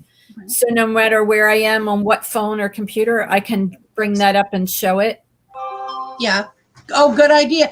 I was watching a video where somebody had been pulled, Sorry. where somebody got pulled over and they could not find their digitized insurance card. The policeman believed her and she eventually let her go about her business, but it was definitely a tense couple moments. Richard, you want to come here and say hello? Hello, everybody. Hello, Richard. Glad you got your surgery. Thank me too. It's getting better every day. Good. It's going to be a while, but every day is a little better. Yep. And congrats on the smoking. He quit smoking, right? Yes. Yes. Congratulations. I bet you smell better. Oh, yes. I've always hated the smell of nicotine and cigarettes. I've never smoked ever. I've never smoked ever. And one time my youth pastor came to pick me up, and I got into his car and he asked if I smoked. And I lived in a house of smokers, and I said no. And it was totally embarrassing. He wasn't trying to embarrass me. I smelled like cigarettes. And then I remember coming home, and when I took a shower or a bath, whatever it was, I grabbed the towel and I put it up to my face and I smelled cigarettes. Mm-hmm. It just permeates everything. And in order to get rid of it, you have to use a sealer. Richard, when my mom quit smoking, she died 30 years ago. So about 40 years ago, well, anyways, a long, long time ago, this house used to have a ton of people smoking in it, and Richard painted it, and he went in and we washed all the walls, and nicotine just rolled down. Just rolled yellow down. We got that all cleaned up, and then he came in and he put a sealer on it, and it was able to, and then the painting on top of that, a couple coats, and the smell went away. But I'll tell you, it's not something that's easy to get out. Hey, do you mind if I invite anybody else up to chat with us? And you see that following the Yellow Brick Road said she's going to email you about an interview, and I'm going to drop down. Okay. And unless you want me to stay up, but I just need to run to the other room for a minute. Oh no. If you want to drop down for a little bit, or if you want to come back, feel free, but go ahead and drop down. I'm going to add an invitation into the chat and see if anybody else has got some additional information, or maybe they just want to come up and talk about their channel, because it ain't all about me. And my channel, my whole little family I'm building here is about the whole. Oh, what? Let me see it. This is one of our bird friends. Our little, there he is. Yep. That's her. Her. That's SETI. Do they sing? Do they sing? No, but they really do talk. I'll tell you. I mean, they do their bird chatter, and I know when they're ready to wake up because they. Okay. She just pooped on your keyboard. Oh, how you were holding her. Darn it! That's why I always hold her on my palm. Okay. Well, now I'll get a Clorox thing for you. All right. Okay, Lucretia, I'm going to drop down. All right. Thank you very much. And if you want to come back, just come back up. Thanks, Doreen. Okay. All right, so I dropped a link in the channel. Let me reposition and get situated. Shanna, hey, I was here earlier, left, and now I'm back. Thank you, Shanna Craft. So if my moderators want to drop each other's links, that would be great. Let's do that. Let's take a minute to say hi to each other by dropping links. And I'm going to put... I'm going to add a couple moderators. I just added following the Yellow Brick Road. R. Fatima Jaffrey. Add as a moderator. You've been here for quite a bit of my last chats. Traveling down the Mannisters. I'm going to make moderators. So if you guys could drop each other's links, I'd very much appreciate that. My understanding, and please feel free to tell me I'm wrong, because I don't mind being wrong, is that dropping our own links, even if I invite you to drop it, that YouTube does not appreciate that. And so that's why I'm asking others to drop each other's links. So just see whose link has not been dropped and start dropping them. I'm going to go grab my coffee my son made for me. And that way I can get a little energy boost, and we'll just go till the top of the hour. I'll be right back. Don't leave. Oh, if you want to share this out to your social media, please feel free to do that while I'm gone. And that will get some new blood in here, maybe some new information, and also a thumbs up. If you've had a good time, you've learned something from Doreen, please give her a thumbs up, because this thumbs up is for Doreen. I'll be right back.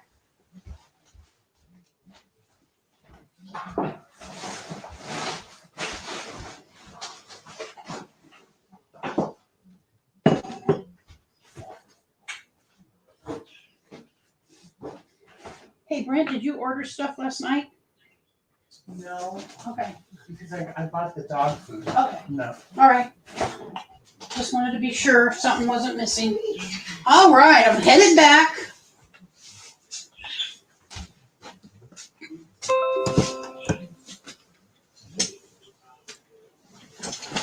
Sit down on my chair. You notice there's no fire today. I don't know if you can see it, but in that right there, the glass broke during the fire last night. When we had a fire, it shattered. So we have to go get another panel.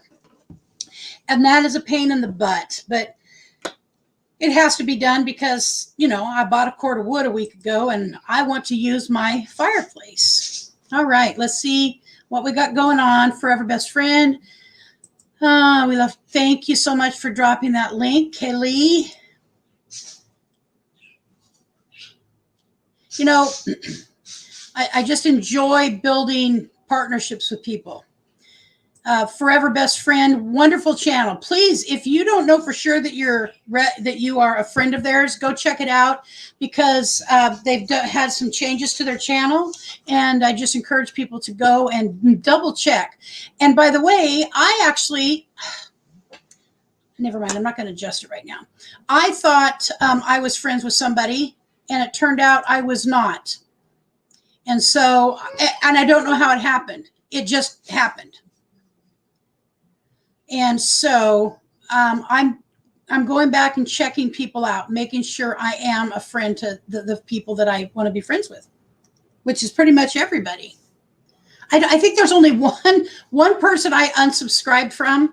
It just was not my cup of tea. And you know what? They've got a group who loves their tea. They really do. And that's wonderful. So I dropped a link. I'm going to do it one more time. There must be somebody who'd like to talk about their channel. 1 second here. Yeah, it was right. Yeah, no, I got it with a tissue. So copying it, drop it in the link. And if you want to come up and chat about your channel or talk to us about how you camp, we'd love to hear it. And if you are not a camper, that's okay too, because I got friends from a diverse background.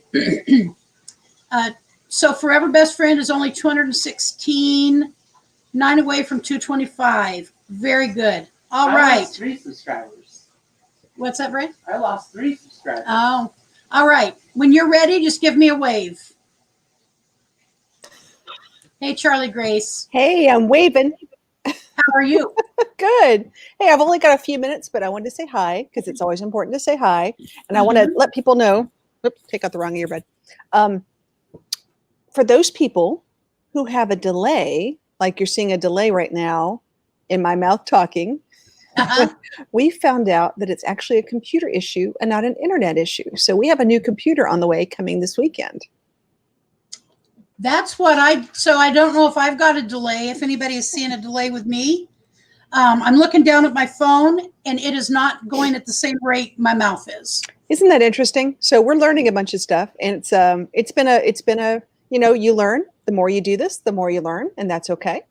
So, yes. But it's always fun seeing everybody and saying Happy Monday, and we miss everybody. Gosh, we're still sort of in that basking glow of Mayberry. Some of us are still thinking we were back at Mayberry. So It sounds like it was so much fun.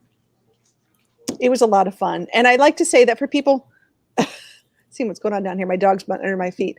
For people who are interested in getting together, I think the next get together, which we're going to start putting out there for people to know, is in March of 2021. We have a big get together in Guntersville State Park in Guntersville, Alabama. And a lot of us go there. If you're a full-time RVer, just to let people know, it's $353 for the whole month. So it's super cheap. It's very awesome. It's very affordable. It's at a great state park with a lot of amenities. So it's just something, we'll be there for probably a week or two. We'll be there, I think, the 3rd and 4th week of the month. Okay. And that is in Guntersville, Alabama. Alabama. Okay. Yes.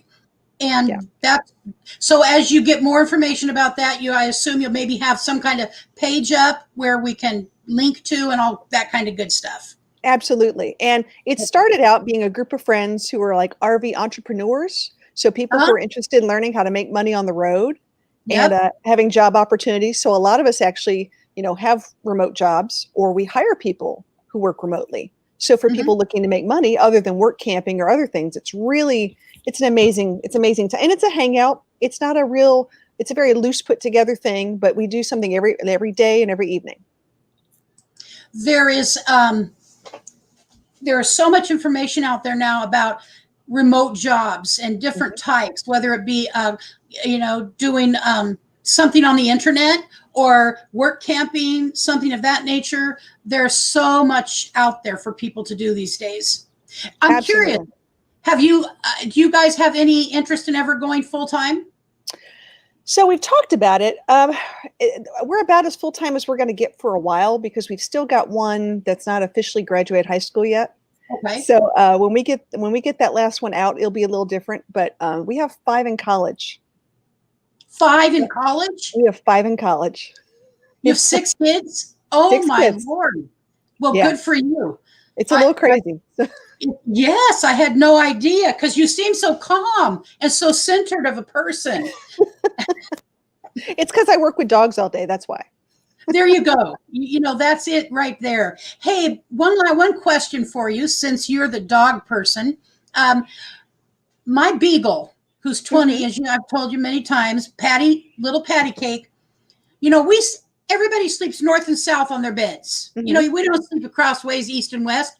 This little 30-pound dog, every single night, she goes east-west, and we will turn. We have a little blanket. We have our own blankie that she sleeps on.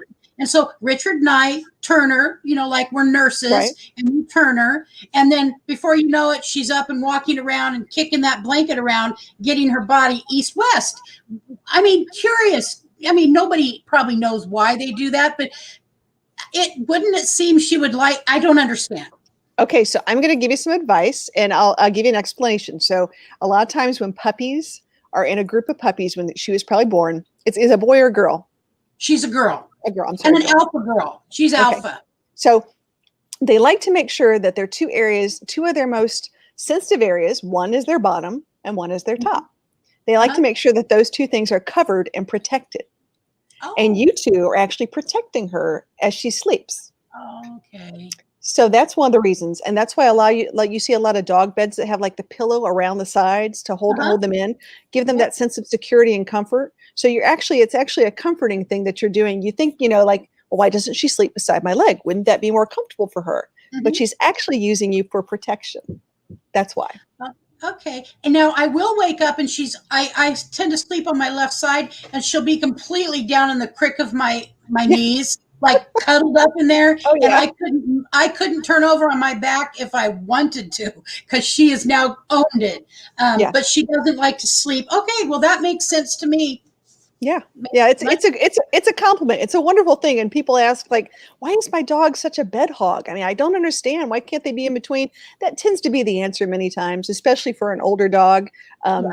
Things happen and they tend to lose their eyesight or their hearing. So those are, like I said, they got to protect their bum hole and where their nose is. Yeah. Okay. Well, you're making sense to me. All right. Well, thank you for sharing that, Charlie Grace. You're welcome. And by the way, the parakeet was adorable. You know, I've come to know that I actually like birds. See, in my mind, I've never thought about birds as a pet. Oh yeah. I just don't.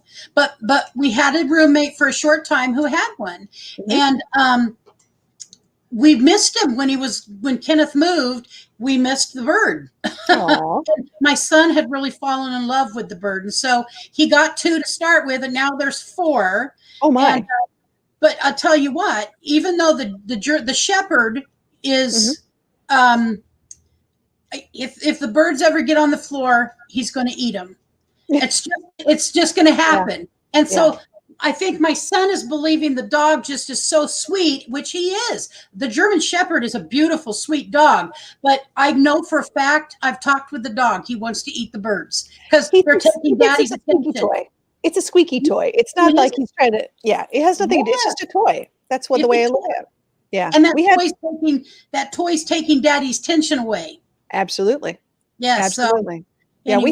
we had a. And do you know if you have all male or female on your parakeet? It's a mix. There's 2 males allegedly and 2 females. Okay, so are you prepared to have more baby birds? I don't want more baby birds. My son seems to believe he's going to become a seller of these birds to the local shops because there's a shortage of them. Okay. I don't know. I don't want an aviary. I don't want an aviary. I mean, I just don't. And by the way, they are a little bit smelly, a little bit. You know, you really and Brent isn't the best about wanting to sweep up all the, like the bird stuff. The bird poop is covered, taken care of, but the bird seed somehow ends up out of the bird cage. Always very messy. Yeah. But when I was a child, I had snow and I had sunshine. I had 2 parakeets. One was bright yellow and one had a white. It was a blue. Gorgeous birds. Love these birds. Very smart. Would fly and land on my finger and could do a little talking, a little singing. Really cute, and drove my mother insane. So my mom wouldn't have been a lover of birds, I don't think. No, but it was good. I really think some people do better with, some people love, a cat or a dog or a guinea pig, and that's fine. And some people do great with birds. We happen to meet a full-time RV owner who travels with a gray parrot. Oh, yes. Wow. So we've met a lot of people who travel with interesting pets. Sure. And you just never know who you're going to meet. But I think they had a dog and a parrot, and really interesting story. And he's always had a parrot his whole life. That is interesting. A friend of mine had a macaw. Richard did a portrait of the macaw that is fabulously beautiful. Someday he's going to show his art, but for some reason he's just holding back on that. But it was Midas could talk. He was a macaw that could talk. So I don't want to keep you. I appreciate it. But real quick, before I forget, so we're changing up Yappy Hour just a little bit, not much, but we realized a couple things. Like you, we do want to pay it forward, and we want to make sure that we have so many new members in our community coming in. We want to make sure that we're giving other people opportunities to come up and say hi. So our Yappy Hour on Thursday, we're still going to keep our format where we talk about a special topic with an expert in the beginning, and then we'll call it Share 30. So in the last 30-minute hour, we're going to ask people if they want to come up during Yappy Hour. We're going to give them that opportunity. Well, I love doing that. And I love being on shows that do that because we are paying it forward, because the fact of the matter is I would not have this community that I'm building or trying to build if it weren't for people like you and other people. And we need to see and hear different perspectives. Yes, absolutely. So thank you so much for having me. Everybody have a great Monday, and we'll see everybody later. Bye-bye. Okay, bye. Well, that was nice. Charlie Grace is wonderful, and their channel is great. So just please double check, make sure that you are a friend of theirs if you thought you were. And that's it for that. I'm going to put the invite back out. Hopefully we've got somebody else who might want to come up and talk about their experience with whatever it is you're doing on YouTube. And also those who are campers, if you want to come up and share your style of camping and some experiences with it, things you might have learned along the way that I might be able to benefit from. That's my selfish side right there. Because I want to have the best experience I can. So, hey, Shanna Craft, I do not know if I said hello to you. So I am saying hello right now, dear. Thank you for coming by. And I saw Class A Carrie in here somewhere. There we go. Class A Carrie, hello to you. I love their chirping because they're in my dining room and they're in a big cage. They're in a big cage that you can like roll around. And I do like hearing them. I do like hearing them. Let's see if anybody else is in here that I missed. And I really would love to have someone else come up and chat. Lori's Crochet Corner. Hello to you, Lori, if you're still here. I'm very happy you're here. Appreciative.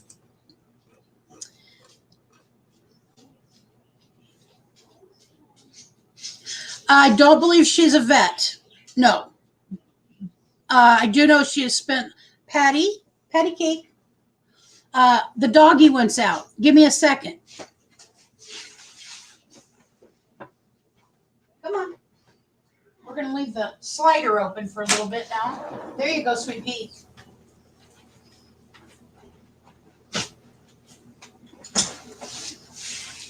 And we're back. Having a dog, having an animal is kind of like having a child. If we've got to be attentive to their needs. So if you're still around, Charlie Grace, maybe you could just put a blurb about what it is that you have done in order to be so smart about dogs and cats and birds. And I have a suspicion a lot more than that. Do a lot of folks feed birds at their RVs? Oh, I'll tell you, I've seen several people who have bird feeders, hummingbird feeders specifically. I know that Roy and Becky's Travels put out hummingbird feeder. It always seems very quiet when someone leaves the chat as far as when I'm talking with them up here. Yep, 20 years old. She's a great dog. I love her. I just wouldn't, she's 20 years old. We got her 2 years ago. And so we haven't had her long, and it's going to be sad when she's not here any longer. And so I'm preparing myself already. I've had to go through this way too many times. I said I was never, after we lost our Rot, we had a beautiful Rottweiler, German Rot, beautiful little girl. Well, not so little, but a beautiful German Rot that had the sweetest, most totally gentle personality. If somebody said she bit him, I would have a hard time believing it without a picture. We hand fed her as a puppy because as being a Rottweiler, I wanted to make sure she was very okay with her food source. And there were little kids coming in and out of our house at the time. I've got something in my eye. And so I wanted to make sure that nothing, there wouldn't be anything that caught her off guard. And I took her through training, professional training, and she was perfectly mannered dog. She loved children. Children played with her, rolled around with her, could pull her little nub of a tail. She would never have touched anybody in a harmful way. We would take her on the bike path here locally where we would walk by the river, and she just had a personality that said, come and pet me. I really like people. I'm not going to bite you. And so people would bring their kids up, and I would actually have to tell them, wait until we give you the okay. And it wasn't because of Haley. It was because of other dogs. I was afraid they were going to think all Rottweilers were like that, and they're not. And because they're so powerful, I wanted to be sure that that was covered. Well socialized. Absolutely. Well socialized Rotties are beautiful dogs. My little sister talked me into it. She worked at our local humane society, and she said, we have a litter of Rots that need fostering. And I said, no, because I know me. And I went and I visited, and my sister got one as a foster and fell in love with her, of course. And so I went out there a couple days later and I was looking at them, and they were so cute. I mean, they were just little tiny puppies that had been abandoned, a litter. And I was looking at them, and I saw this one, and I picked her up, and she peed right down the front of my white t-shirt.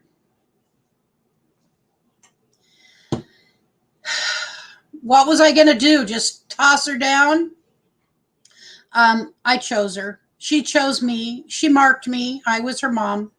And we adopted her. And she was with us for about 7 years, 7 or 8 years, something like that. And she got lymphoma cancer. And I took her to the vet. And of course, it was going to be like a $10,000 bill to save her for maybe a year. She might have gotten a year out of that $10,000. And I didn't have, if I had needed $10,000 for myself, I didn't have it. And I did not have it to treat her. And it was a horrible experience because I had to really think about, the implications of that she would die.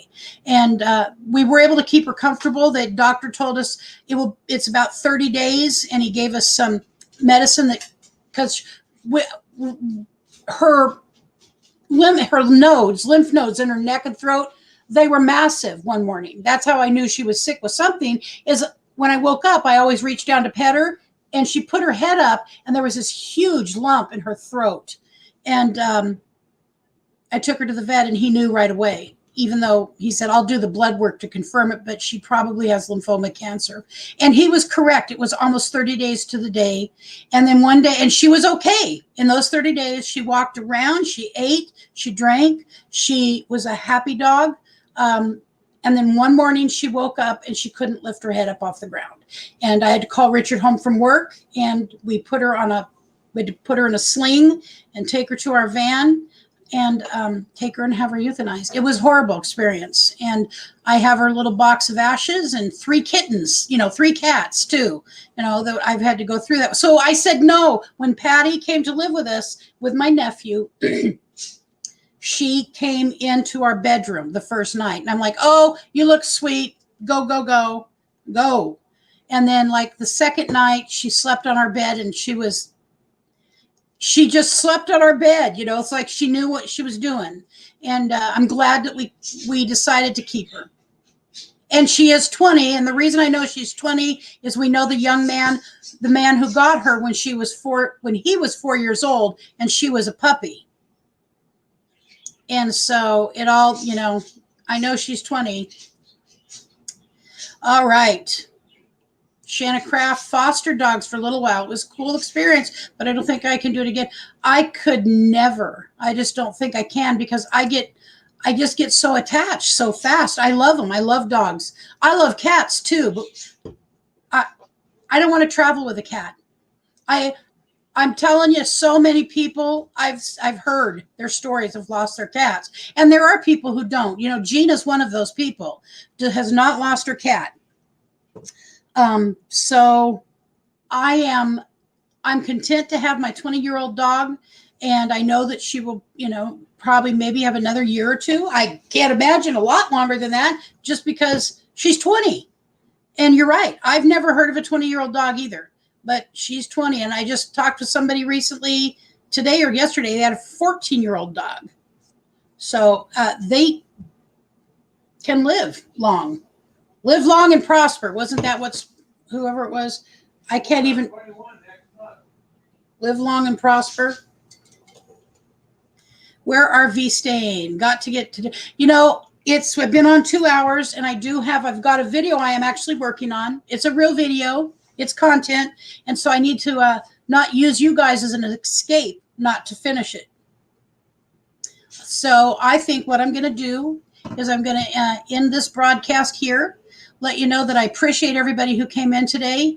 I'm so grateful I can't even put it into words. If you want to run our playlist, please,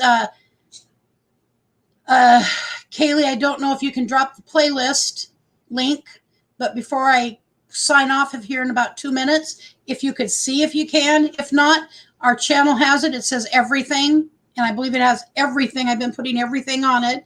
If you wanted to do that, it would be really great, helpful.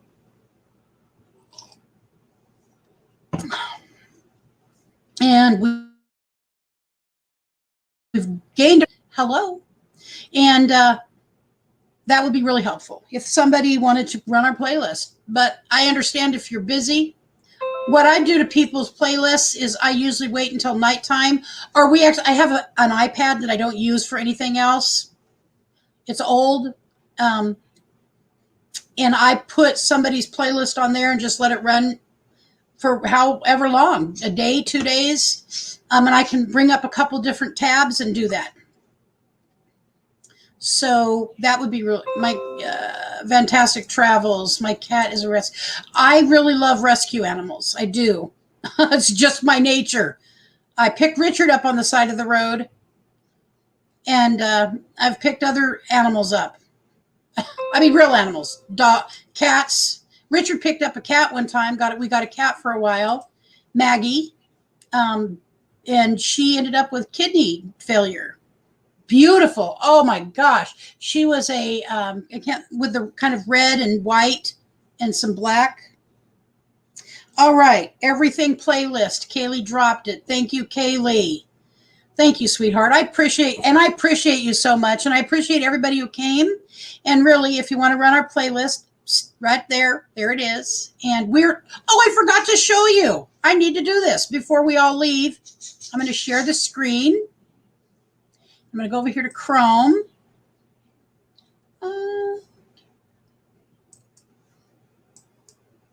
There we go. I want you to notice we've got 2,200 hours now. 2,200 and, let me go there and look. 2,156.9 hours. And we've got 1,220 friends now, which is more than I started out with this morning. So I've gained somebody today. So we're plugging along. We're over halfway there. And I'm getting more excited by the day. It's why I'm willing to come on other times and do, when I'm feeling up to it. But Saturday was a long day for me. Saturday was a long day for me. I had about 5 hours worth of live streaming. But this number right here makes it worth it. 2,200. I know that I know that this will be monetized by Christmas. That's the only Christmas present I want. And Richard. I think Richard wants a chainsaw, but I want this to be done in moving forward. So, and I have to thank all of you for that. There is nobody else to thank. It's the people who come and watch us and spend time watching our live streams and spend time watching our content and tell other people about us. That's why I encourage people to share it out to their own, to your own social media. So anyways, I'm not going to drag it out because that's what I do. Because I really like you guys. I enjoy being with you. And I appreciate you. I love you. Stay safe, stay healthy, and make sure you vote. The only political comment you'll hear. Make sure you vote. Whatever it is you want to vote for, just do it. That way you've had your say. And that is imperatively important. It's kind of a duty that we have as if you're an American citizen. It's a duty. I believe it's a duty. Doesn't mean you have to believe it. I believe it's my duty. Whether other people like my duty or not, I do my duty. I just heard how that sounded. I do my duty. All right. That's it. Love you guys. Have a good day. And I will see you Thursday unless we do a pop-up sometime. And it will not be tomorrow. Tomorrow's going to be a crazy day. All right. Love you guys. Bye-bye.